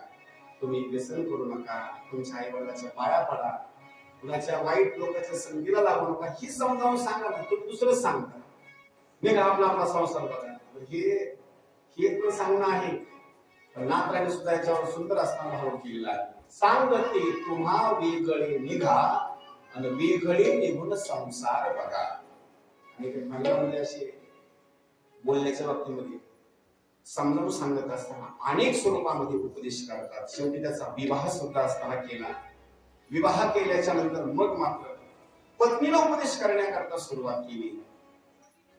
अनेक स्वरूपामध्ये उपदेश केला पण त्याच्यावर काही परिणाम झाला नाही. एक दिवस एका ठिकाणी कार्यक्रमाला गेल्याच्या नंतर ब्राह्मण देवता घरी आला. आंघोळ करायची होती, हातामध्ये असणारी अंगठी काढली, टेबलवर असणारी ठेवून दिली. स्नान करण्याकरता असणारे स्नानगृहामध्ये निघून गेले. त्या पुननिधीनं अंगठी बघितली वडिलाची, अंगठी उचलली आणि बाहेर असणारा तो घेऊन गेला. जुगारामध्ये ते सुद्धा असणारी अंगठी असणारा हरवून बसला. वडिलाला मात्र माहिती नाही. वडिलांनी सहज पत्नीला विचारलं, अंगठी पाहिली का? पत्नीनं मुलाची बाजू घेत असताना सांगितलं, होय मी ठेवून दिलेली आहे, कुठेतरी असेल, तुम्ही आता तुमच्या कामाच्या बाबतीमध्ये पहा, मी सध्या स्वयंपाक करत आहे. म्हणजे प्रत्येक गुन्ह्यावर आवरण जर पुन्हा टाकला असेल तर आहे ना. घटना अशी घडली. 2-4 दिवसाचा कालावधी झाला. तीच अंगठी जुगारामध्ये हरवल्याच्या नंतर एका मुलाच्या हातामध्ये ती अंगठी बघितली. सहज त्या ब्राह्मणाला प्रश्न विचारला, अरे बाबा, माझी अंगठी तुझ्या हातामध्ये कशी काय आली? त्यावेळेस त्या मुलानं समजावून सांगण्याकरता सुरुवात केली, देवप्पा, तुम्ही असं गरडावून मला बोलतो नका, मी काही चोरून घेतली नाही. तुमच्या मुलानं जुगारामध्ये असणारी ती अंगठी घालवलेली आहे आणि ती मी असणारी प्राप्त केलेली आहे. तुमच्या मुलासारखा जुगारामध्ये धन हारणारा प्रथमी तलावर मुलगा नाही. तुमच्या घरामध्ये भांडी तुम्ही असणारी चेक करा, भांडी तुमच्या घरामध्ये नाही. चांगले चांगले वस्त्र घरामध्ये नाही, पैसे नाही, चांगल्या चांगल्या वस्तू घरामध्ये नाही. तुमच्या मुलानं सगळ्या वस्तू असणारी जी संपत्ती आहे सगळी जुगारामध्ये घालवली. मग मात्र त्याला गोष्ट लक्षामध्ये आली. घरी गेला, पत्नीला बोलण्याकरता सुरुवात केली, माझी ही वस्तू कुठं आहे, ती कुठं आहे, अंगठी कुठं आहे. पत्नीनं परत खोटं बोलण्याकरता सुरुवात केली. त्याला वैराग्य निर्माण झालं. पुत्राला बिघडण्याकरता कारणीभूत जर कोण असेल तर पत्नी. या दोघांमुळे मला आज या ठिकाणी एवढं दुःख होत आहे ना, या दोघाचाही मी त्याग करून टाकणार. रागाच्या भरामध्ये काय केलं, घराच्या बाहेर प्रवेश केला, दोघांनाही घराच्या बाहेर काढलं. त्याच दिवशी रागाने दुसरा विवाह केला. आता हे जुनं सांगायला बरं का, आता नवीन भानगडीमध्ये तुम्ही पडत होता. हे जुनं सांगायला कुणी रागा जाईल लग्न करायचा विचार केला, अजिबात ती भाग सुरू करतात. ही पुराणातली कथा आहे, जुना कालावधी आहे. त्यावेळेला घटना अशा होत्या, विवाहाच्या प्रसंगामध्ये जर नवरदेव असेल तर त्या नवरदेवाला हुंडा वगैरे सगळं असं यायचं, सगळं ठरवायचं. आता तसं नाही, नवरदेवानं फक्त वर्गणी द्यावं तुम्ही, बाकीचं सगळं आम्ही करून घेतो. तो कालावधी निघून गेला. रागाच्या भरामध्ये दुसरा विवाह केला. आईला दुःख झालं आणि नंबर 2ला त्या मुलाला सुद्धा असं मुलाला दुःख झालं. त्यानं विचार केला, आता या गावामध्ये राहणं मात्र चुकीचं आहे, गावाचा त्याग करून असणारा निघून जा. गावाचा त्याग केला आणि त्याग केल्याच्या नंतर चालण्याकरता सुरुवात केली. ऐका, आपला परिसर जर सोडला, दुसऱ्या परिसरामध्ये जर जायचं म्हटलं तर सुख नेमकं कोणत्या माणसाला मिळतं ते ऐका. आपला परिसर सोडायचा, दुसऱ्या परिसरामध्ये जायचं, नेमकं सुख कोणाला मिळतं ते ऐका. आपला परिसर सोडून दुसऱ्या परिसरामध्ये माणूस जर गेला त्याला सुख कुणाला मिळतं ते ऐका. लक्ष देऊन, ज्याच्याजवळ पैसा आहे तो दुसऱ्या परिसरामध्ये जर गेला तर त्याला सुख मिळतं. पैसा जर नसेल तर त्याला मात्र सुख मिळत नाही. तुम्ही जर आपलं महाराष्ट्राचं राज्य जर सोडलं आणि तीर्थक्षेत्राकरता दुसरीकडे जर गेला तर तिथं पैसा असेल तर सुख आहे, पैसा जर नसेल तर परत सुद्धा तुम्हाला येता येणार नाही. चालण्याकरता त्यानं सुरुवात केली. काही चालत चालत असणारा विचार केला, तरी कुठं जावं, अंगावरचे कपडे असणारे टाकलेले. शिवरात्रीचा असणारा पर्व काळ जवळ आलेला होता. सकाळी चलत चलत असणारा भाग, शिवरात्रीचा असणारा दिवस असणारा, उजळला, सूर्य उदय झाला, त्याला माहितीच नाही आज शिवरात्र आहे. चलत असताना पोटामध्ये भूक लागली होती. चलत चलत असताना गेला. सायंकाळ झाली, सूर्य अस्ताला गेला. सूर्य अस्ताला गेल्याच्या नंतर त्याने विचार केला, आता कुठे जाऊन थांबावा, चला एखादं मंदिर बघावं. शोध करत असताना भगवान शंकराचं त्याला मंदिर त्याच्या दृष्टीला होतं. तेवढ्याच वेळामध्ये रात्र झालेली होती. महाशिवरात्रीचा पर्व काळ. एक भक्त भगवान शंकराला नैवेद्य अर्पण करण्याकरता, पूजा करण्याकरता सुंदर स्वरूपामध्ये असे 2-3 माणसं ताटे घेऊन पूजा करण्याकरता असणारे निघाले. भक्त असताना मोठा श्रीमंत होता. त्या पदार्थाचा सुगंध त्या गुणनिधीच्या असणाऱ्या नाकापर्यंत असताना त्याने विचार केला की आता यांनी पूजा केल्याच्या नंतर आपण काय करायचं. यांची पूजा संपली आणि सगळे माणसं एकदा मंदिरामध्ये झोपले. तिथं मात्र नैवेद्य मात्र आपण खायचा. लक्ष करून ऐका बरं कथा. पूजा करण्याकरता सुरुवात झाली. पूजा करण्याकरता सुरुवात झाल्याच्या नंतर मंदिराच्या बाहेर बसून याला पूजा पाहण्याकरता सुरुवात केली. कुणी जर पूजा करत असेल ना, तर पूजा करत असताना आपल्या डोळ्यानं पूजा बघा. हीच विष्णूची महापूजा आणि अनुभव नाही तुझा. भगवान विष्णूच्या बाबतीमध्ये पूजा पाहायची. त्यानं पूजा चालू असताना डोळ्यानं पाहिली. पूजा बघत असताना जेवढं काही पाप कर्म केलं होतं जुगाराच्या बाबतीमध्ये सगळं नष्ट होण्याची असणारी वेळ आली. पूजा संपूर्ण संपन्न झाली.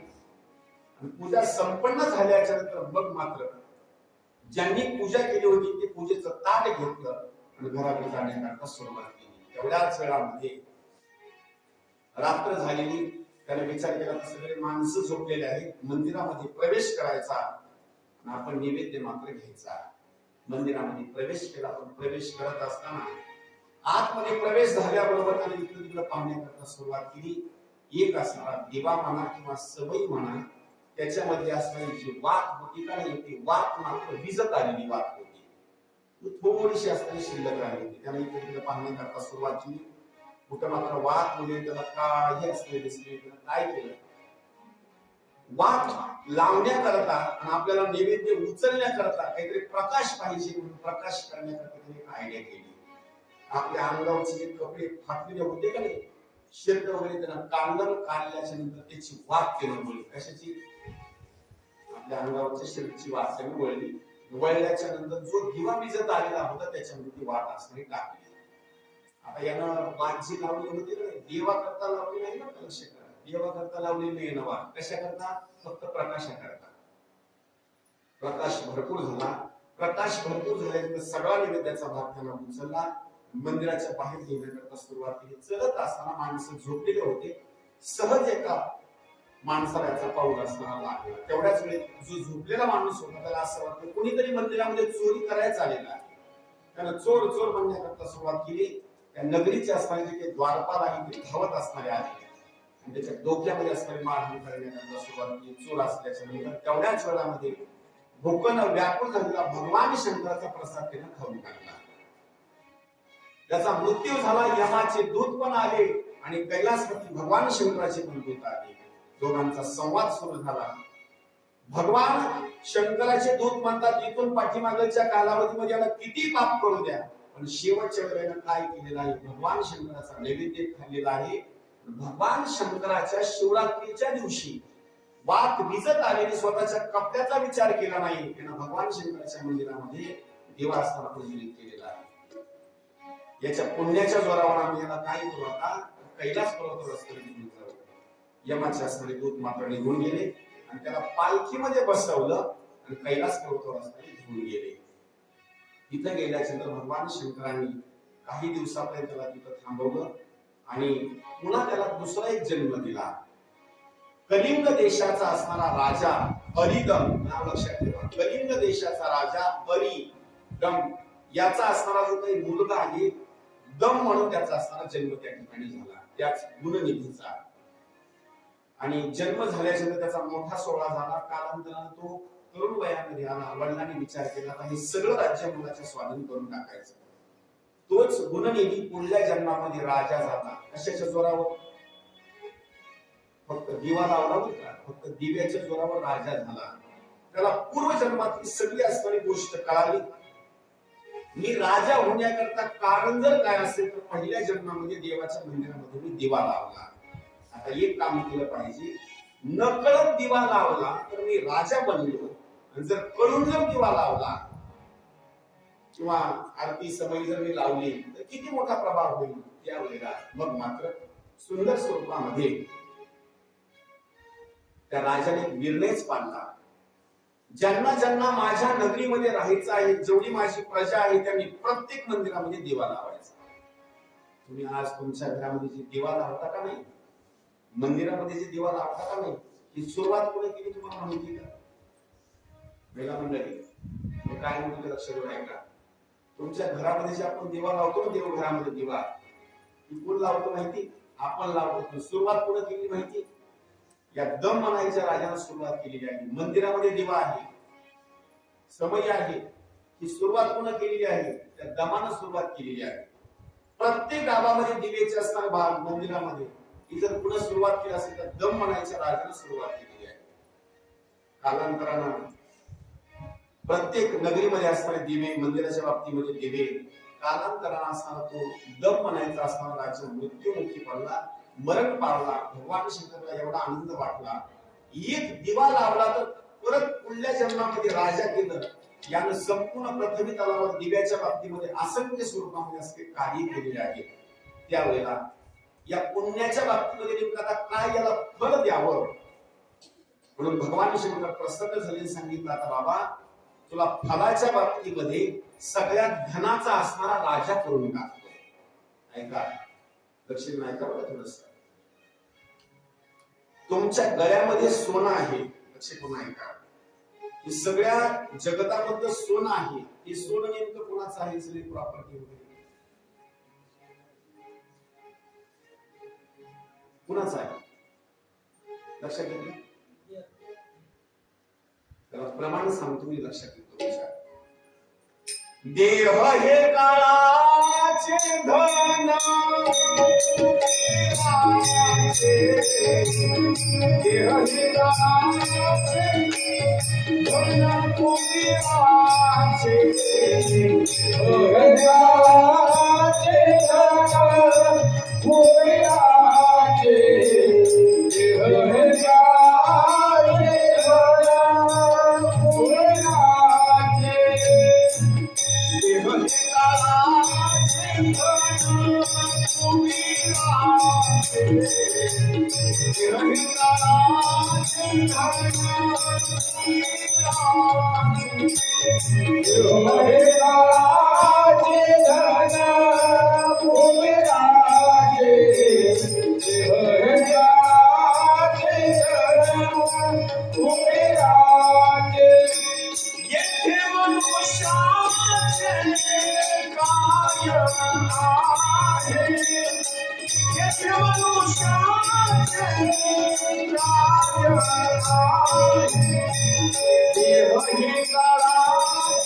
उमापती महादेव की जय, पवन पुत्र हनुमान की जय.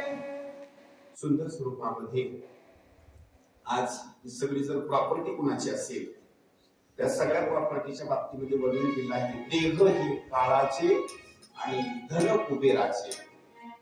हा जो कुबेर आहे का नाही, हा 8 लोकपाळामधला असणारा एक कुबेर आहे.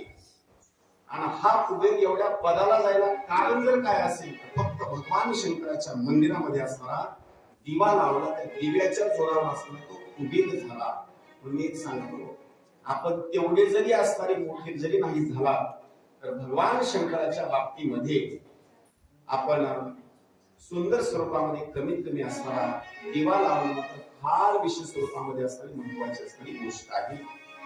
या ठिकाणी सगळेजण एकदा आता उठून एकदा थोडस भजन करा. तुमच्या पायाला वगैरे मुंग्या वगैरे आल्या असतील, कारण आता पुन्हा मात्र भजन होणार. पुन्हा डायरेक्ट लग्नाच्या वेळेला उठायचं बरं का पुन्हा. हरी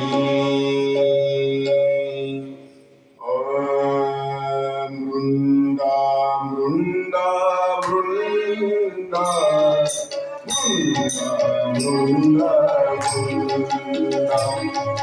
वृंदा वृंदा वृंदा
भीमाशंकर भीमाशंकर भीमाशंकर भीमाशंकर भीमाशंकर भीमाशंकर भीमाशंकर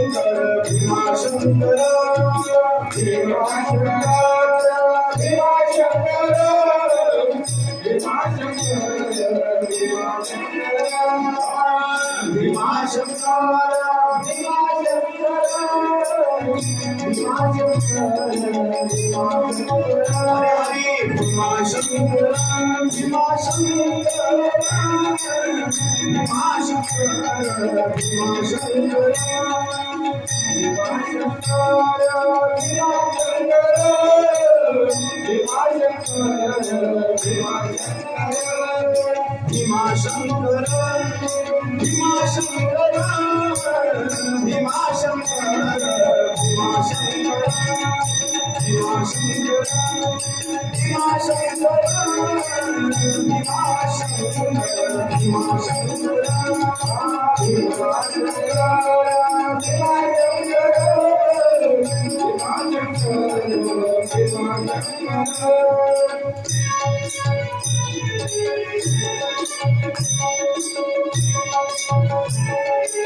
उमापति महादेव की जय, उमापति महादेव की जय, पवन पुत्र हनुमान की जय, छत्रपति शिवाजी महाराज की जय, संत भगवान बाबा की जय, अपने अपने माता पिता की जय, अपने गुरुदेव की जय, भारत माता की जय, भारत माता की जय. आता हा जो कुबेर आहे सगळ्या धनाच्या बाबतीमध्ये असणार तो अग्रेसर असणार आहे. आणि साधू संत आणि त्या कुबेराच्या बाबतीमध्ये वर्णन केलं आहे. देह हे काळाचे. हा देह कोणाचा आहे माहिती? हा देह आहे काळाचा. देह जाईल जाईल त्यासी काळवा खाईल. एवढंच नाही, सगळ्या जणांचं अंतिम स्वरूपाच्या बाबतीमध्ये हे सगळं सोडणं पैसा वगैरे हे जर कुणाच्या बाबतीमध्ये राहत असेल तर आपलं काही सुटा नाही. तुम्ही किती खरेदी करा काही करा कुणालाही सोबत घेऊन जाता येत नाही. शेवटी हे कुबेराचं धन आहे, आपलं मात्र नाही. असं समजत नसेल तर सोप आणखी सांगतो. आपल्या इकडे एक सण असतो, त्या सणाच्या बाबतीमध्ये कुबेराने त्याच्यावर धन टाकलेलं आहे. त्या झाडाचं नाव काय?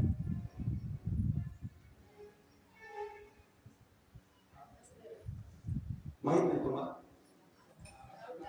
असं तरी बोला जरा.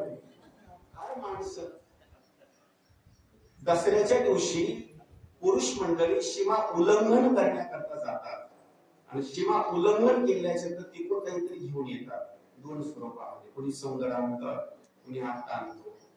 या कुबेरानं सगळं जर धनाचा वर्षाव जर कशावर केला असेल तर त्या आपट्याच्या असणाऱ्या वृक्षावर असणारा वर्षाव केलेला आहे. एवढा असणारा तो कुबेर असणारा धनपती आहे. याला एवढी जर प्रॉपर्टी कशामुळे भेटली असेल तर लक्षात नाही का, केवळ देवाच्या मंदिरामध्ये दिवा लावला तर त्याला एवढी प्रॉपर्टी प्राप्त झाली. म्हणून माझी विनंती आहे बरं का, तुमच्या घरी अनेक जणांच्या घरी दुधाचा असणारा भाग आहे.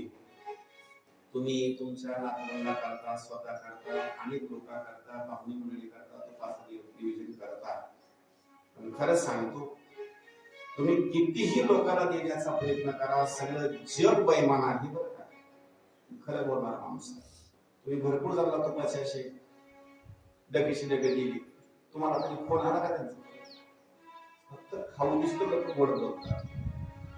माझी विनंती आहे, आपल्या घरी जर तूप असेल ना, मोकळा वेळ असेल तुम्हाला, तसे कापूस घ्या आणि विकत्रीची वात आणण्याच्या ऐवजी स्वतःच्या हाताने वात वळायची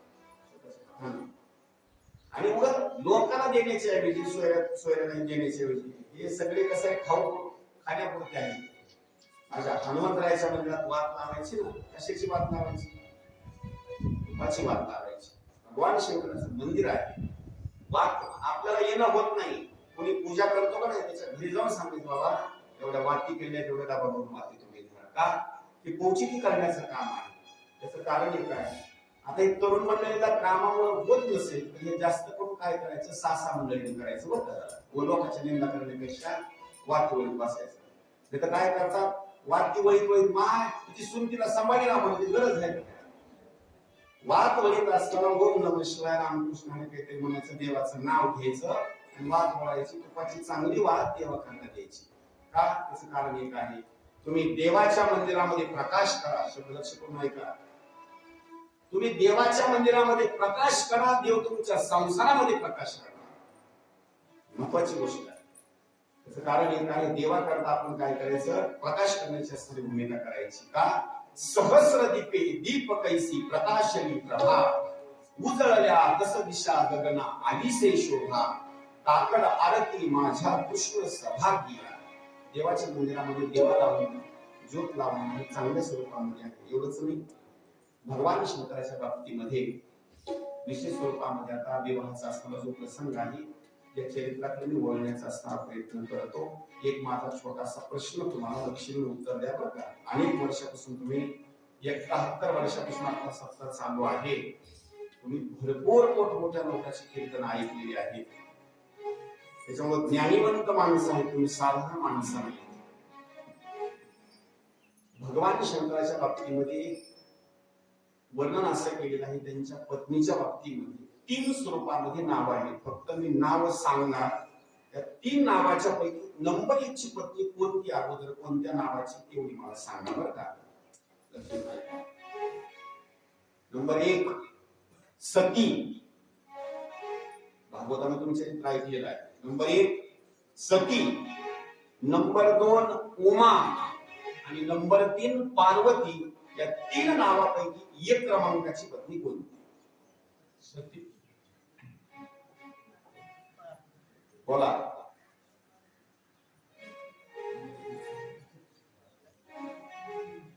तीन नावापैकी सती, उमा आणि पार्वती. सांगा पहिल्या क्रमांकाच्या नावाची असलेली जी पत्नी आहे ती कोणती?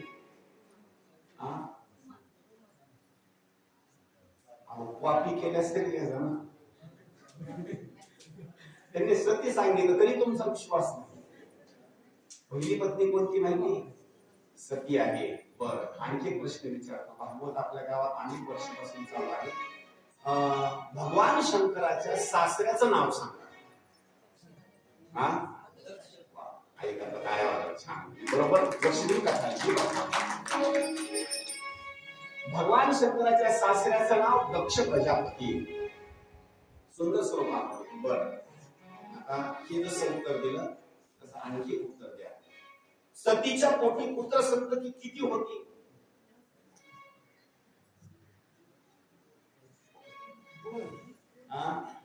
दादा चुकला. आपला विषय चालू आहे सतीचा. सतीच्या पोटी पुत्र संतती किती होती?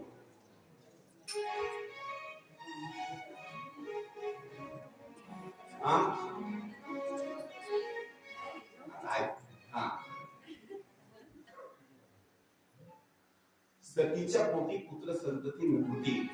का नव्हती त्याचं कारण आहे. त्याचं कारण असं आहे, भगवान शंकर आणि दक्ष प्रजापती एक दिवस असणाऱ्या कार्यक्रमाच्या स्वरूपामध्ये अनेक असणारी देवता मंडळी आणि अनेक देवता मंडळीच्या नंतर असणारी घटना अशी घडली. देवता मंडळी बसलेली आहेत, भगवान शंकर सुद्धा तिथं बसलेले आहेत. दक्ष प्रजापती त्या कार्यक्रमाच्या ठिकाणी असताना तो आला. आल्याच्या नंतर सगळे लोक उठले आणि उठल्याच्या नंतर दक्ष प्रजापतीला राम राम जय देव सगळे उठले. भगवान शंकर मात्र उठले नाही. काही सासरे तसे असतात आणि काही जवाई पण तसे असतात बरं का. सासरा घरी आला की काही जवाई घराच्या बाहेर निघून जातात. इतर सांगत नाही का दुसऱ्या गावात सांग कोणालाही राम राम घालतील, पण काही सासरे जर घरी आले तर जवाई राम राम सुद्धा घालणार नाही. तर आनंदच वाटतो का? दुःख वाटतं. पण कशावर सहन करतो माहिती? त्याचं कारण एक आहे, आपली मुलगी तर गेली, जाऊ नका राम राम म्हणल्या, आपलं लेकरू आनंदात काही नसतं कशाला येत. ऐका, ज्या जवयानं सासऱ्याला राम राम नाही घातला ते जवयाला एकदा माझं वाक्य ऐका, कालांतरानं त्यालाही मुलगी होणार आहे. आणि त्याच्या मुलीचं लग्न झाल्याच्या नंतर हा जवाई त्यानं सासऱ्याला राम राम नाही घातला, हा जवाई एकदा तिथं गेला का नाही त्याचा एकदा अपमान झाला की देव बरोबर येऊ लागतो. आपल्या घरी कोणीतरी आलं त्याला जे आहे राम राम वगैरे फार गरजेचं आहे. भगवान शंकर खाली बसले, सासरे आले, अजिबात नाही जे हरी नाही राम राम नाही किंवा काही नाही. तेवढ्या स्वरूपामध्ये भगवान शंकरांना मात्र त्याच्याबद्दल काही वाटलं नाही. दक्ष प्रजापतीला राग आला, रागाच्या भरात निर्णय घेतला, मला जहरी घटना नाही का राग आला. कालांतराने अशी घटना घडली. दक्ष प्रजापतीच्या बाबतीमध्ये त्यांना एक पद भेटलं प्रजापतीचं, आणि त्यांनी एक मोठा असणारा यज्ञ केला. त्या यज्ञाच्या बाबतीमध्ये सगळ्या जणांना आमंत्रण दिले, सगळ्या जणांना आमंत्रण दिले, पण त्या दक्ष प्रजापतीनं भगवान शंकराला मात्र आमंत्रण दिलं. कुणाला? भगवान शंकर. मोठा कार्यक्रम ठेवला. त्यावेळेस इंद्र चंद्र मोठमोठे देवता भगवान शंकराच्या कैलास पर्वतावर विमानाने जाऊ लागले. सहज सतीने विचारलं, इंद्र देवतेच्या बाबतीमध्ये पत्नीला असताना शेषीला कुठं चालला? शेषीने सांगितलं, तुमच्याच वडिलाच्या घरी मोठा यज्ञ चालू आहे, आम्ही त्या यज्ञाच्या बाबतीमध्ये चालला, तुम्हाला कधी यायचं आहे? सतीने एक शब्दही बोलला, आम्ही येणार नाही. अनेक जणांना विचारण्याकरता सुरुवात केली. प्रत्येक जणांना सांगितलं तुमच्या वडिलाच्या घरी यज्ञ चालू आहे. सती एक शब्दही बोलत नाही, शांत असणारी सती आहे. कैलास पर्वतावर परत येते, भगवान शंकराला विनंती करते, देवा आमच्या वडिलाच्या घरी तुमच्या सासऱ्याच्या घरी मोठा यज्ञ चालू आहे, माझं मत आहे आपण दोघांनी त्या यज्ञामध्ये सहभागी व्हावं. भगवान शंकराने बोलण्याकरता सुरुवात केली, सती यज्ञ जर असेल तर तिथं गेलंच पाहिजे, पण माझी विनंती तुला अशी आहे, आपल्याला पत्रिका आली का? मग मालकीनबाई ते हुशार असतात बरं का, माहेरकडल्या सगळ्या गोष्टी अशा चुकून लवून असताना सगळ्या अशा झाकून ठेवतात. कोणीकडे आहे माहेर खायला बरं का. इतक्या बाया हुशार ना बाबा बाबा, लय मला अनुभव भरपूर आहे बरं का. सासरकडला कापूस चोरून इत्याद, मालक तिकडे गेले तर सोयाबीन कटीची कटी इत्याद. हा, मालकाच्या खिशातले पैसे चोरत्यात, कपाटात ते चोरत्यात, दिवाळीला गेल्याचे तर तिकडे निघून देतात माहेरला, जुंबर करून आणत्यात. तुला इकडे सांगायचे ते कोण केलं माहेर गावात, मला सगळं एवढी पुरा पडते तिकडे. ऐका, माहेराकडली कुठलीही गोष्ट या मात्र अशा उघडकीस नाही, एकदम झाकून शांत स्वभावाने सतीने सांगितलं, देवा पत्रिका दिली असेल, गावच्या बाजारात आली असेल, त्या माणसानं घराकडे आणून दिली नसेल, चुकून ठेवायच्या गोष्टी बरं का. हा, भगवान शंकर सांगतात बर पत्रिकेचा साहजिक आहे, कुणाजवळ निरोप सांगितला असेल, माझं तिकडे ते आला नसेल तो बस, मग फोन तरी आला का. सती सांगते फोन पण लावला असेल पण तुमचा फोन लागला नसेल, रेंज नसेल. भगवान शंकर सांगतात सगळ्यात मोठं टावर म्हणजे कैलासपती, भगवान शंकराचं कैलास पर्वत आहे, सगळ्यात उंच आहे, तरी रेंज येत नाही, खड्यात रेंज यायची नाही. वेगवेगळ्या भूमिकेमध्ये बोलण्याकरता सुरुवात केली. त्यावेळेस पार्वती मातेच्या बाबतीमध्ये ही सती सांगते, देवा बिना आमंत्रणाचं कुठे गेलं पाहिजे, बोलण्याकरता सुरुवात केली. बिना आमंत्रणाचं ऐका, कुठे गेलं पाहिजे. बिना आमंत्रणाच्या बाबतीमध्ये जिथं सत्ता चालू आहे तिथं आमंत्रण जरी नसलं तर बिना आमंत्रणाचं जायचं. मित्राच्या घरी बिना आमंत्रणाचं जायचं, गुरुच्या घरी बिना आमंत्रणाचं जायचं, आई वडिलाच्या घरी बिना आमंत्रणाचं जायचं. तीर्थयात्रेला देवानं नाही जरी बोलवलं तर स्वतःहून तीर्थयात्रेला जायचं. तेवढाच पॉइंट मात्र त्या सतीने पकडला. मग हेच तर मी म्हणते ना, यज्ञ चालू आहे, वडिलाच्या घरी जायचं आहे, काय अडचण आहे, चला. शेवटी भगवान शंकराने सांगितलं मी मात्र येऊ शकत नाही, भरपूर जावई आहे बरं का. मालकीने सांगितलं चला की जरा दिवाळीला, चला की दिवाळीला, मग तुला जायचं असेल का.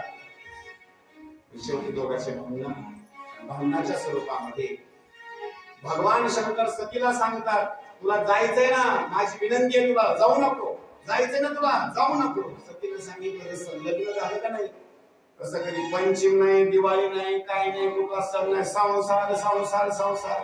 दोघांचे भांडण गरुकर भांडण असे भांडणं लागले. शेवटी सतीने बोलण्याकरता सुरुवात केली, मी जाणार. भगवान शंकर सांगतात जायचं नाही, जाणार, जायचं नाही. शेवटी भगवान शंकर रागारागाने सांगण्याकरता सुरुवात केली, जायचंय ना परत यायचं नाही. शब्द ऐका बरं, काही देवाचे शब्द आहेत. सतीने बोलण्याकरता सुरुवात केली, जाईल पण परत येणार. शब्द कसे बघा, दिलगी कधी कोणाची करायची नाही, हे देवाचे शब्द आहेत. सतीने काय शब्द वापरला, जाणार परत येणार नाही. आली का सती परत? आली नाही बरं का, सती परत नाही आली. आणि भगवान शंकराने तुला काय सांगितलं होतं, जायचं पण परत यायचं नाही. आली का परत? हे देवता मंदिर आहे. शब्द बोलण्याकरता सुरुवात केली. शेवटी सती रागारागामध्ये दोघांचा वाद निर्माण झाला. रागारागामध्ये सतीने पायामध्ये चप्पल घातल्याने आणवाणी पायाने जाण्याकरता सुरुवात केली. अर्धा किलोमीटर पर्यंत सती चलत आले रागारागामध्ये. शेवटी मालकालाच दया आली भगवान शंकराला. नंदीला जवळ बोलून घेतलं, सांगितलं नंदी अरे बाबा तुझी असणारी आई माझी असणारी पत्नी आता इथून गेलेली आहे, आणवाणी पायाने गेली, तुझं कर्तव्य आहे, जा सोबत काही गण घे जा. खरं सांगू, किती जरी एकमेकाला भांडणाच्या स्वरूपामध्ये राग आला तर हे दोघे जर एकच असतात तर लक्ष करून ऐका, किती जरी एकमेकाचे भांडण जरी झाले तर हे दोघे जर एकच असतात. दृष्टांत सांगू, लक्ष करून ऐका. उदाहरणार्थ, मालकानं पत्नीला भरपूर मारहाण केली रात्री, पत्नीचं प्रेम किती असतं ते ऐका. सकाळी बिचारी उठणार, आंघोळ करणार, स्वयंपाक करणार आणि मुलीला सांगणार तुझ्या बापाला ताट वाढ. लक्ष करा बरं का, स्वतः नाही ताट वाढणार पण एवढा स्वयंपाक करून मुलाला तरी सांगणार, मुलीला तरी सांगणार तुझ्या बापाला ताट वाढ. कशाला माहिती, मारहाण जरी केली असेल तर पती परमेश्वराच्या बाबतीमध्ये प्रेमच असतं. आणि ही भूमिका सांगितली आहे सुंदर स्वरूपामध्ये. किती जरी मारहाण केली, काही जरी केलं तर शेवटी कोणी जर नाव घ्यायला जर सांगितलं तर नाव कोणाचं घ्यावं लागतं विचार करा. शेवटी दोघांचं प्रेम मात्र एकच असतं बरं का. आणि हे दोघ जण एकच असतात. शेवटी भगवान शंकरांनी नंदिकेश्वराला पाठवून दिलं. नंदिकेश्वर सती माता यज्ञाच्या ठिकाणी असताना गेली. दक्ष प्रजापतीने भरपूर उपदेश केला होता. इथं जर सती आली, भगवान शंकर आले, तर त्यांचं मात्र कोणी स्वागत मात्र करू नका. शेवटी आई म्हणजे ती आईच असते. सतीच्या अनेक पत्नी असणाऱ्या होत्या. त्यांनी बोलण्याकरता सुरुवात केली सतीला, सती आणखी तुम्ही काही जागा वगैरे काही घेतली का नाही, बांधकाम वगैरे काही केलं का नाही? कारण भगवान शंकर कुठं राहतात? भगवान शंकर हे राहत असताना स्मशानभूमीमध्ये राहतात. बर, तुझे मालक आणखी अंगावर वस्त्र घालतात का नाही, का कमी स्वरूपामध्येच फिरतात? त्यावेळेला सती गप्प आहे. बरं, ते डोक्यातून वाहणारी जी गंगा होती ती बंद आहे का नाही, का चालूच आहे? बरं, डोक्यावरचे जे केस होते ते कमी केले का नाही? एक एक शब्द पोचून बोलण्याकरता सुरुवात केली. शेवटी सुंदर स्वरूपामध्ये सती मात्राशी शांत थांबते. राग भरपूर येऊ लागला. शेवटी आईनं बघितलं सतीला, आणि सतीनं मात्र आईचा असणारा चेहरा बघितल्याशी आईच्या जवळ गेली. तुळशीदास महाराजांनी सुंदर असणारा वर्णन केलेलं आहे.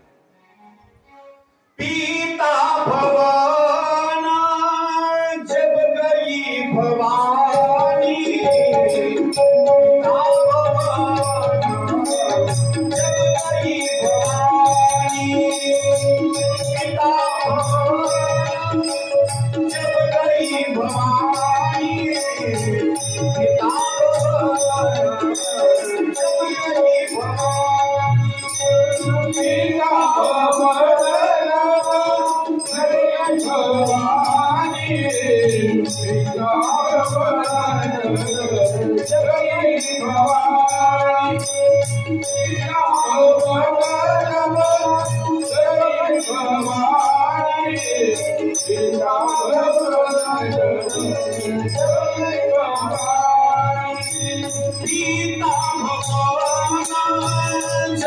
गई भवानी, पिता भवन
सन्मान मात्र केला नाही.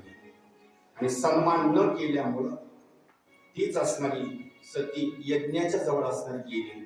यज्ञाच्या जवळ अनेक देवतांची पूजा केलेली होती. पण भगवान शंकराला मात्र जागा मात्र तिथं मात्र नव्हती. काही गोष्टी लक्ष करून ऐका. माहेरामध्ये गेल्याच्या नंतर माहेरचे लोक जर एखाद्या वेळेस लक्ष करून ऐका,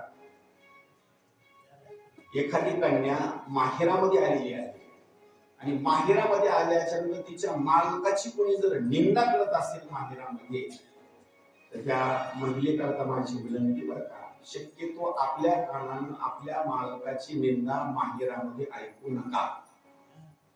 कशाचं सांगतो माहिती, तुम्ही जेवढं काही पुण्य वगैरे केलेलं आहे का ते सगळं असताना त्या ठिकाणी संपदा काही शिल्लक आहे.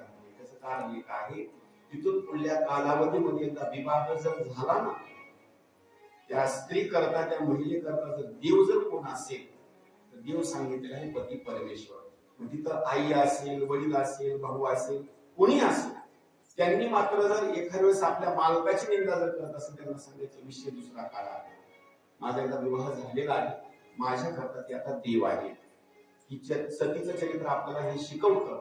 सतीनं मात्र माहेरामध्ये गेली, पण मालकाची ज्यावेळेला पूजा, ज्यावेळेस असं मात्र तिथं बघितलं नाही, तिला राग आला. रागाच्या भरामध्ये निर्णय घेतला, इथून पुढल्या कालावधीमध्ये मी जर आता कैलास पर्वतावर गेले तर एखाद्या वेळेस भगवान शंकर मला भांडण लागल्याच्या नंतर म्हणजे जा माहेरला, हे माझ्याच्यानं सहन होणार नाही. नंबर 2, माझ्या वडिलाचं नाव आहे दक्ष, मला नाव घेत असताना कधी कधी दाक्षायणी म्हणते, दक्षाची मुलगी म्हणजे दाक्षायणी. मग मला हे टोचून बोलल्यासारखं होईल आणि जिथं माझ्या मालकाचा सन्मान नाही, भावी काळामध्ये आमचा आता संसार सुखी होणार नाही, त्याच्यापेक्षा उल्लेखकारी केलेलं बरं, आपण मेलेलं बरं. हे आत्महत्या करण्याच्या बाबतीमध्ये, महिलाच्या बाबतीमध्ये ते भाग सांगितलेलं आहे का नाही, तर एकदम सगळ्यात अगोदर आत्महत्येची जर भूमिका पूर्ण केली असेल, स्वतःच देह समर्पित जर अगोदर पूर्ण केलं असेल तर सतीनं अगोदर केलेला आहे. कसा सांगतो, अग्नीच्या बाबतीमध्ये यज्ञ असा प्रज्वलित झालेला होता, तेवढ्या अग्नीमध्ये उडी टाकून दिली राग आल्याच्या नंतर. आणि तिथून पुढल्या कालावधीमध्ये आपल्या कलियुगामध्ये सुद्धा आपण अनेक ठिकाणी घटना अशा ऐकल्या आहेत, अनेक महिलांनी आपल्या अंगावर रॉकेट टाकलेला आहे, पेट्रोल टाकलेला आहे, स्वतःला पेटवून घेतलेला आहे. कशामुळे माहिती, त्याचं कारण एक सांगितलेलं आहे, रागाच्या भरामध्ये विशेष स्वरूपामध्ये ते भाग सांगितलेला आहे, सुंदर स्वरूपामध्ये. आता पहा,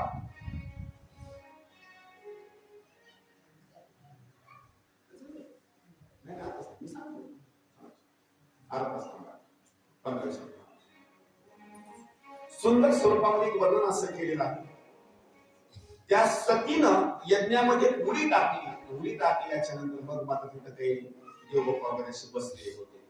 त्या देवबाप्पाने काय केलं, जे हुशार जाणकार म्हणजे त्यांनी सांगितलं, आता यज्ञामध्ये सतीनं उडी टाकली, या सतीचे मालक भगवान शंकर आहेत, राग कमी नाही बरं का. आता हे काय करा, यज्ञ बंद करा, दक्षिणा कोणी आपल्याला देऊ अथवा न देऊ, मिळेल त्या गाडीनं पाहायला सुरुवात करा. कशा करता, आता इथे युद्ध होण्याची शक्यता आहे. ते ब्राह्मणाने सांगितलं, होतच असतंय, चलतच असतंय, चलू द्या.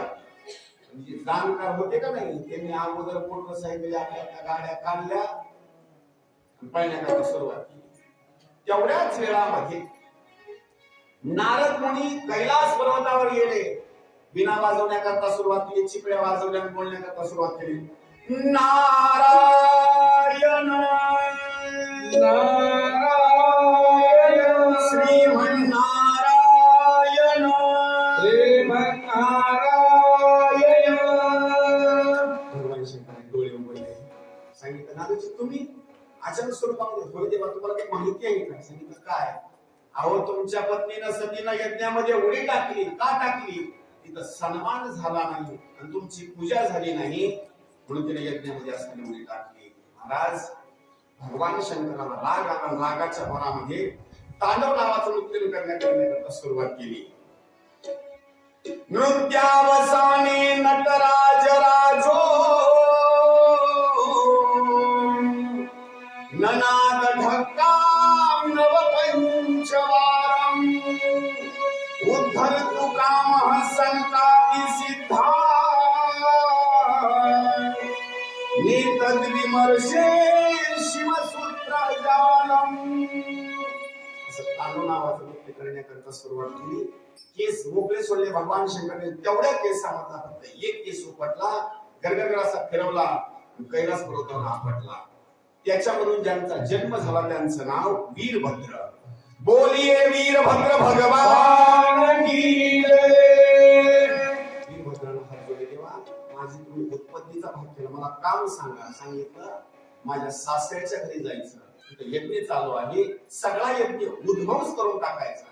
बर देवा तिथल्या माणसाचं नेमकं काय करू? सांगितलं मानव दिसत त्याला सोडायचं नाही, त्याला सोबत करून टाकायचं. बर तुमच्या सासऱ्याचं काय करू? तुम्ही सासऱ्यामुळे तेवढं झालं, सासऱ्याचा शिरच्छेद करून टाकायचा. पुन्हा वर्णन करण्याकरता सुरुवात केली. सासूला मारहाण करू का? भगवान शंकराने सांगितलं अजिबात नाही, माझ्या पत्नीचा सन्मान केलेला आहे.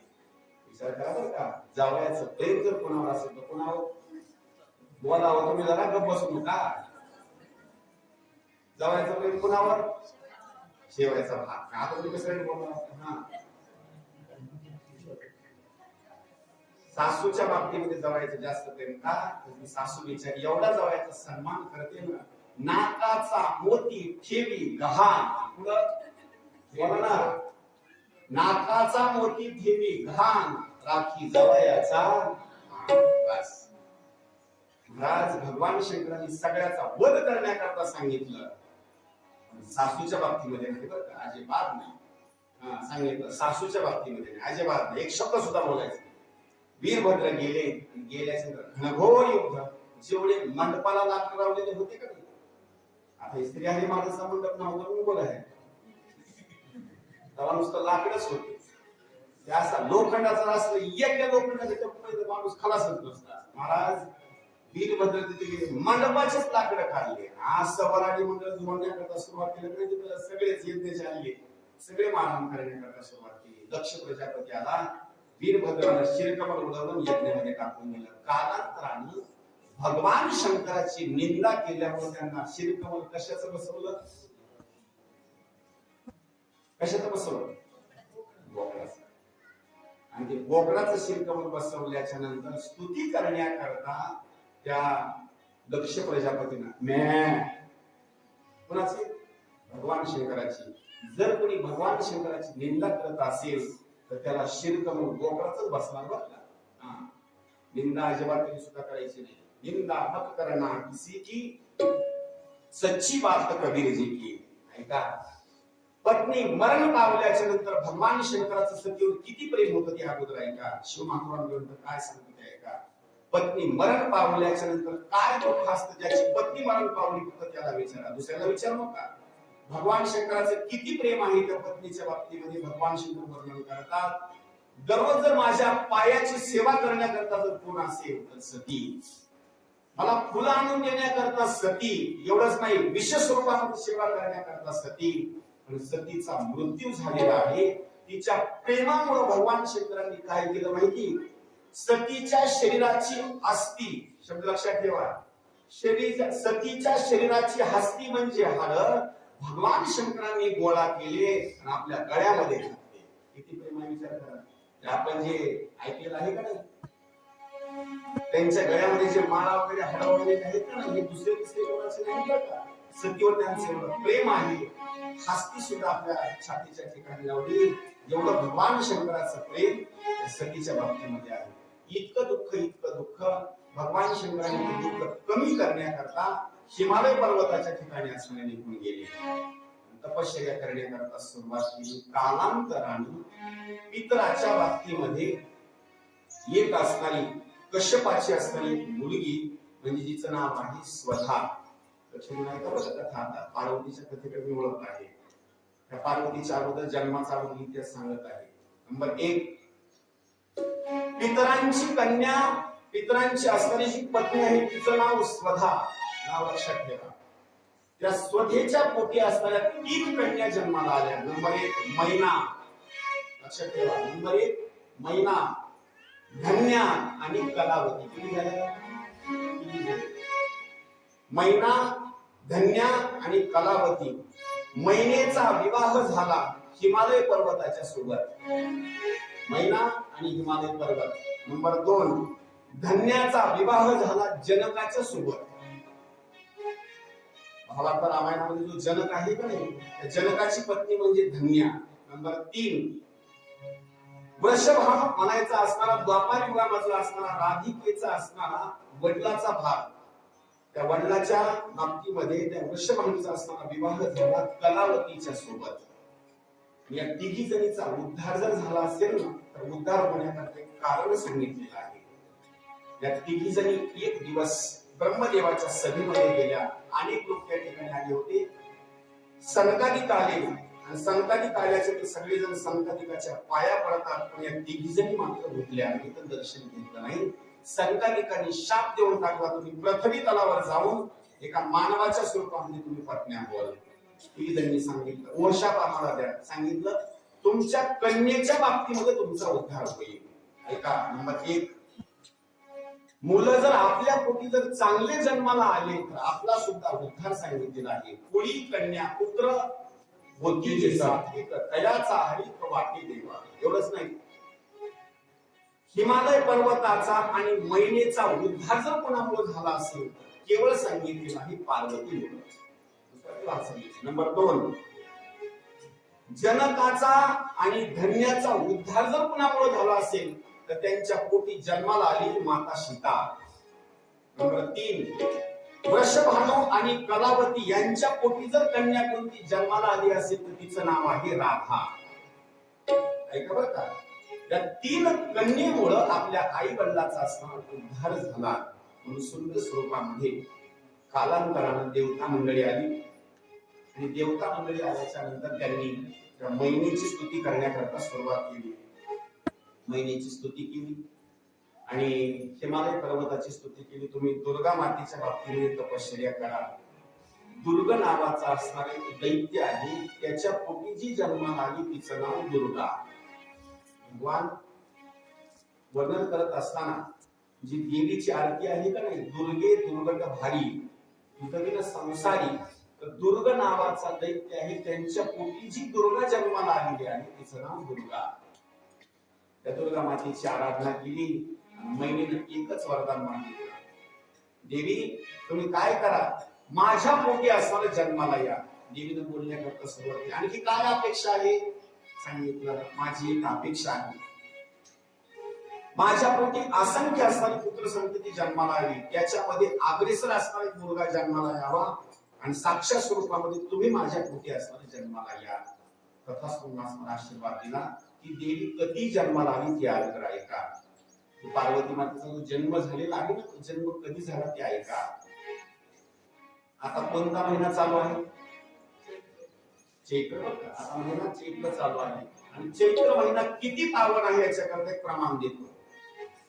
उत्तम हा चैत्र मास, उत्तम हा चैत्र मास, उत्तम हा चैत्र मास, उत्तम हा चैत्र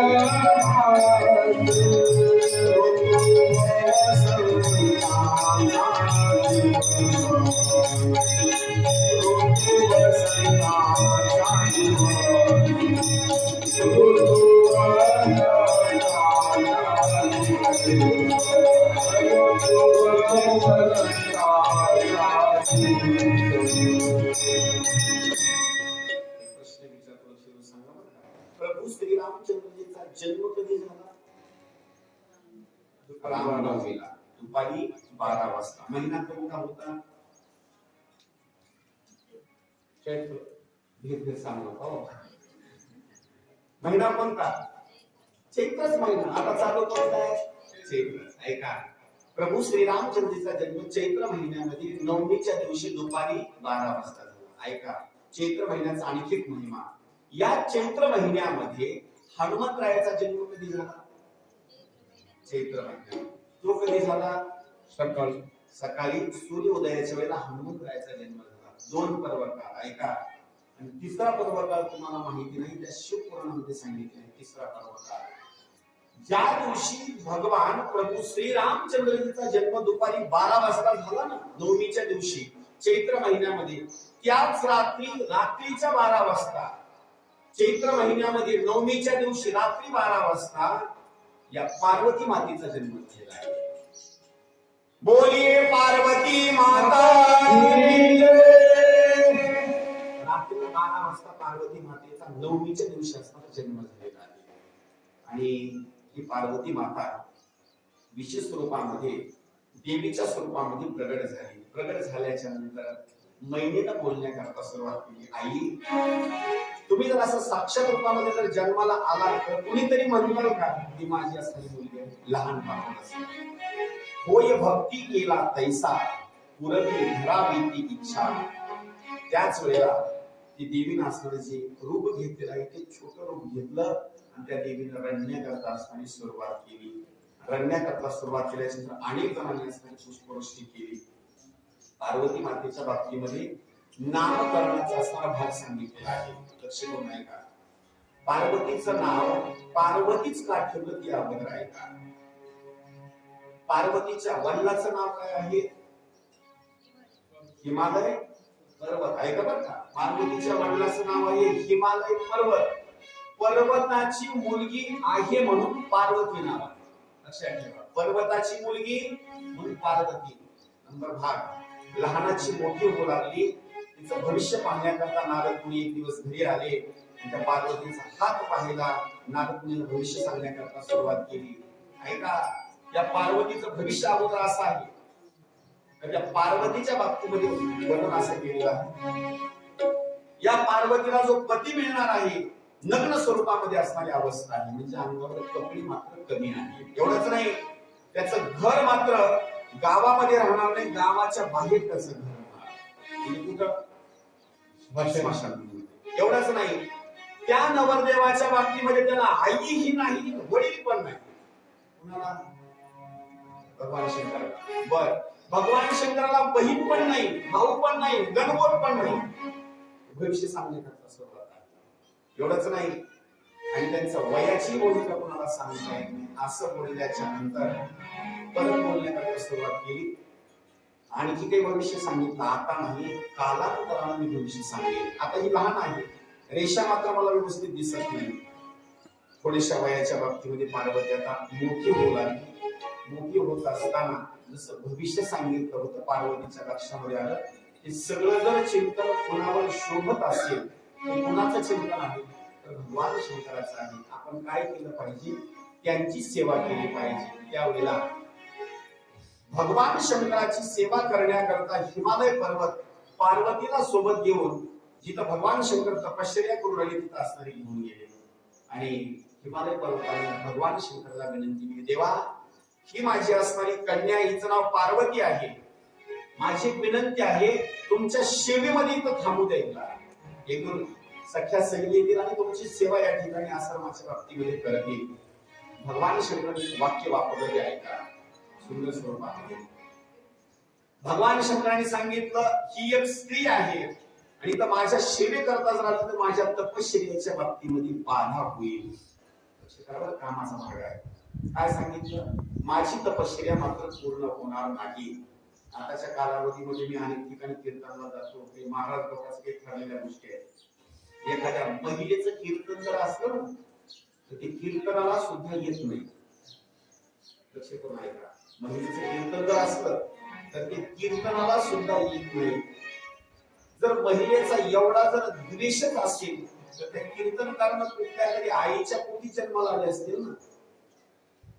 लक्ष करा, कुठल्या तरी आईच्या पोटी जन्माला आले असतील ना. एवढंच नाही, ज्यांच्या जवळचा द्वेष निघूनच गेला नाही ते कशाची कीर्तन करतात? द्वेष मात्र कधी सुद्धा कुठल्या महिलेच्या बाबतीमध्ये करायचा नाही, अजिबात करायचा नाही. याचं पुढे सांगतो आणखी, कोणी एखाद्या वेळेस महिलेच्या बाबतीमध्ये द्वेष करत असेल तर शिव महापुराणामध्ये सुंदर पार्वती मातेने उपदेश केलेला आहे भगवान शंकराला. भगवान शंकर म्हणतात माझ्या शिवेला यायचं नाही का? माझ्या तपश्चर्येमध्ये बाधा होते. पार्वतीनं हसत हसत अभिषेक करण्याकरता सुरुवात केली. देवा ऐका, तुम्हाला जर एखाद्या वेळेस स्त्रीची सेवा स्वीकारायची नसेल तर माझे काही चांगले ज्ञानाचे भाग आहे ते लक्ष देऊन ऐका. जर तुम्हाला जर स्त्रीचा स्वीकारच करायचा नाही तर तुमचं शरीर जे आहे का नाही, हे शरीर सुद्धा तुमचं नाही, शरीर सुद्धा हे स्त्रीचंच आहे. कसं सांगतो, हे वरचं सगळं शरीर आहे का नाही, हे सांगितलेलं आहे प्रकृती, आणि याच्या मधला जो आत्मा सांगितलेला आहे तो सांगितलेला आहे पुरुष. हे वरचं शरीर आहे का नाही, हे महिलेच्या बाबतीमध्ये सांगितलेलं, मधला आत्मा जो आहे तो पुरुष सांगितलेला आहे. कुठल्याही माणसाने स्त्रीचा द्वेष करायचा म्हणून तर शरीराचा त्याग करावा लागेल. करतो का तो माणूस त्याग? करत नाही. याच्या पुढे सांगतो, जो माणूस महिलेचा असणारा द्वेषाची भूमिका करतो, निंदा करतो, तो कशाला करतो? बोलत असताना कशाला बोलतो? तोंडाने बोलतो, त्याच्या जिभेनंच बोलतो ना. जीभ कोण आहे माहिती का तुम्हाला? जीभ ही सरस्वती आहे. कशाने बोलतोय तो? जिभेनंच बोलतो ना. अन्न खात असताना कशाने खातो? जिभेनंच खातो ना. तुम्ही कितीही त्याग करण्याचा प्रयत्न करा, स्त्रीच्या बाबतीमध्ये मात्र त्याग मात्र होऊ शकत नाही. पार्वती मातेने उपदेश केला. आणि जी तुम्ही तपश्चर्या करत आहात, भगवान शंकर उपदेश केला, जी तुम्ही तपश्चर्या करत आहात, राम राम म्हणत आहात, कशाने म्हणत आहात? जिभेनेच म्हणत आहात ना. मग मला सोडून तुम्ही तपश्चर्या कशी करणार? तुम्हाला जर तपश्चर्या करायची असेल तर जिभेचा संग सोडावा लागेल, नामचिंतन बंद करावं लागेल. भगवान शंकराला उपदेश केल्याचे तर भगवान शंकर सांगितलं काही हरकत नाही, माझी सेवा करण्याकरता मी परवानगी देतो. त्यावेळेला परवानगी देण्याकरता सुरुवात केली. बघ, दररोजच्या स्वरूपामध्ये पार्वती माता सेवा करण्याकरता स्थळी येऊ लागली. कालांतराने त्यांची तपश्चर्या भंग करण्याकरता इथं कामदेवाला असताना पाठवून दिलं. कामदेव आला. कामदेव आल्याच्या नंतर कामदेवाने भगवान शंकराची तपश्चर्या भंग करण्याकरता भगवान शंकराच्या डाव्या साईडला फुलाचा बाण मारला. तो बाण आला. बाण आल्याच्या नंतर तो बाण मात्र लागला. भगवान शंकराला राग आला. रागाच्या भरामध्ये तिसरा डोळा उघडला. कामदेवाला दहन करून टाकलं. हाच कामदेव पुढे जन्माला जो आला ना, तर हा कामदेव परत जन्माला येत असताना रुक्मिणीच्या पोटी आणि श्रीकृष्ण भगवंताच्या पोटी प्रद्युम्न म्हणून जन्माला आला. भगवान शंकराचा तिसऱ्या डोळ्यामधला असणारा नेत्राचा अग्नी आहे, तर तो जर अग्नी त्या कालावधीमध्ये जर पडला असता तर हे सगळं विश्व नष्ट झालं असतं. ब्रह्मदेवानं तेवढा अग्नी घेतला, घोड्याच्या स्वरूपामध्ये समुद्राच्या जवळ नेला. समुद्राला विनंती केली, सांगितलं बाबा तुझ्या समुद्राच्या पाण्यामध्ये याला जतन करून ठेव. कधीतरी टीव्हीवर मोबाईलवर तुम्ही बघितलं असेल, वडवाळर नावाचा असणारा जो अग्नी आहे की नाही, समुद्रामध्येच असणारा त्याचं कारण सांगितलेलं आहे. तो भगवान शंकराचा असणारा तो अग्नी आहे, तो नेत्रामधला. एवढंच नाही, पुढं वर्णन करत असताना पार्वती मातेने असणारे विशेष स्वरूपामध्ये असणारी तपश्चर्या केलेली आहे. तपश्चर्या भगवान शंकर प्रसन्न झालेले आहेत. आणि प्रसन्न झाल्याच्या नंतर मात्र विवाहाचा असणारा प्रसंग असणारा तो ठरलेला आहे. त्यावेळेला भगवान शंकराची वरात ही कैलास पर्वतावर निघालेली आहे. या वरातीमध्ये सगळे असणारे देवता मंडळी आहेत. आणि देवता मंडळी असल्याच्या नंतर त्यांची वरात हिमालय पर्वताच्या ठिकाणी आलेली आहे. नारद मुनी अगोदर पोहोचलेले आहेत. नारद मुनी पोहोचल्याच्या नंतर त्या मैनीनं नारद मुनीला सहज विचारलं, नारद मुनी माझ्यासोबत तुम्ही काय करा, उंच असणाऱ्या गोपुराच्या ठिकाणी चला, नेमकी भगवान शंकर कोणते आहेत ते मला दाखवा. त्यावेळेस ती वरातीची काही भूमिका सांगितलेली आहे. अगोदर चंद्र पुढे येऊ लागले. त्यावेळेस मैनीनं प्रश्न विचारला, नारदजी हेच भगवान शंकर आहेत का? नारद मुनी सांगितलं हे चंद्र आहे. नंबर 2 ला इंद्र आले. हेच असणारे भगवान शंकर आहेत? नाही, हे तर इंद्र आहेत. एक एक देव येऊ लागला. त्यावेळेला मैनीला एवढा आनंद झाला, एवढा आनंद झाला, एवढे जर रती महारथी देव जर या वरातीमध्ये वराडी मंदिरामध्ये सामील असतील तर माझी जवाई किती सुंदर असते. भासा असा होता. त्यावेळेस नारद मुनी हसून सांगितलं, मैना आता हे सगळे वराडी मंडळी आहे, त्याच्या सगळ्यात शेवटी आता तुमची जवाई येते. म्हणजे सगळे एक एक देवता मंडळी आले नाही पुढं. आता नंबर लागला तो भगवान शंकराचा, नवरदेवाचा. पण त्या नवरदेवाच्या अगोदर त्यांचे जवळचे वराडी मंडळी आले. भगवान शंकराची वराडी कोणती माहिती? सगळे भूतच. भूते वेताळ नाचती न भूते वेताळ नाचती भूते वेताळ नाचती भूते वेताळ नाचती भूते वेताळ नाचती भूते वेताळ नाचती भूते वेताळ नाचती भूते वेताळ नाचती भूते वेताळ नाचती हर्षयुक्त उमापती भूते वेताळ नाचती हर्षयुक्त उमापती भूते वेताळ नाचती हर्षयुक्त उमापती भूते वेताळ नाचती हर्षयुक्त उमापती भूते भूते वेताळ नाचती हर्षयुक्त उमापती भूते वेताळ नाचती हर्षयुक्त उमापती भूते वेताळ नाचती हर्षयुक्त उमापती भूते वेताळ नाचती हर्षयुक्त उमापती. सगळे भूत असणारे नाचत आले भूत नाचत आल्याच्या नंतर गोड मात्र सुंदर स्वरूपामध्ये काय झालं थोडं थांबा, सगळं नियोजन आहे. तुम्ही थांबा थोडा, मला सगळं माहिती आहे. जोडीच्या कथाच करावी. नाही नाही नाही नाही, तुम्ही थांबा थोडंसं. सगळं नियोजन मी केलं असं. हा. मला कुठं कथा सांगू द्या. भूती वेताळ नाचती हर्षयुक्त उमापती. भगवान शंकर असणारे नवरदेव सुंदर स्वरूपामध्ये असणारे आहे. ज्यावेळेस मैनीनं नारद मुनीला बोलण्याकरता सुरुवात केली, कुठं आहे जवाई, नवरदेव कुठं आहे? त्यावेळेस नारद मुनीने सांगितलं, मैना आता तुमचे जवाई आले, ही वराडी मंडळी आहे. भगवान शंकराच्या अंगावरचे गज चर्म, गळ्यामध्ये मेलेल्या माणसाचे मुंडके, अंगाला सगळा राख लावलेला, भस्म लावलेला, जटेतून पाणी पडायलेलं आणि गळ्यामधला साप असं करायला म्हणजे माय म्हणजे हे जवळ चक्कर येऊनच खाली पडलं. नाही मला अगोदर असं वापरावं लागतं माणसाला झोपी गेल्या जागेवर. मग मात्र बेशुद्ध असणाऱ्या अवस्थेमध्ये आणि त्या महिलेने एकच सांगितलं, माझ्या मुलीला विहिरीमध्ये ढकलून दे. मग मात्र मी भगवान शंकरासोबत मात्र लग्न मात्र करून देणार अजिबात नाही. वशिष्ठ पत्नीची, वशिष्ठाची असणारी पत्नी आरुंधती आली, महिलेला उपदेश केला. भगवान शंकराचं हे दिसण्याकरता असणारं सौंदर्य आहे, यांचं हे खरं सौंदर्य नाही, सगळं जगतामधलं असणारं जे सौंदर्य आहे त्यांच्यापासून निर्माण झालेलं आहे. भगवान शंकर फार सुंदर आहे. तरी ती महिना ऐकणार. शेवटी नारद मुनीला सांगितलं, महिना म्हणते मी त्यांच्यासोबत माझ्या मुलीचा विवाह लावून देईन, पण त्यांना मात्र काय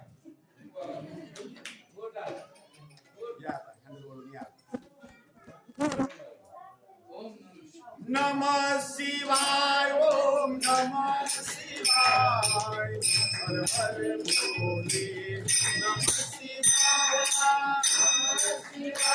ओम नमः शिवाय हर हर भोले नमः शिवाय ओम नमः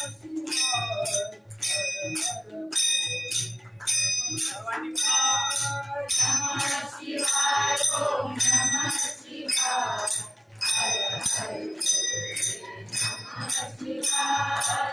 नमः शिवाय ओम नमः शिवाय हर हर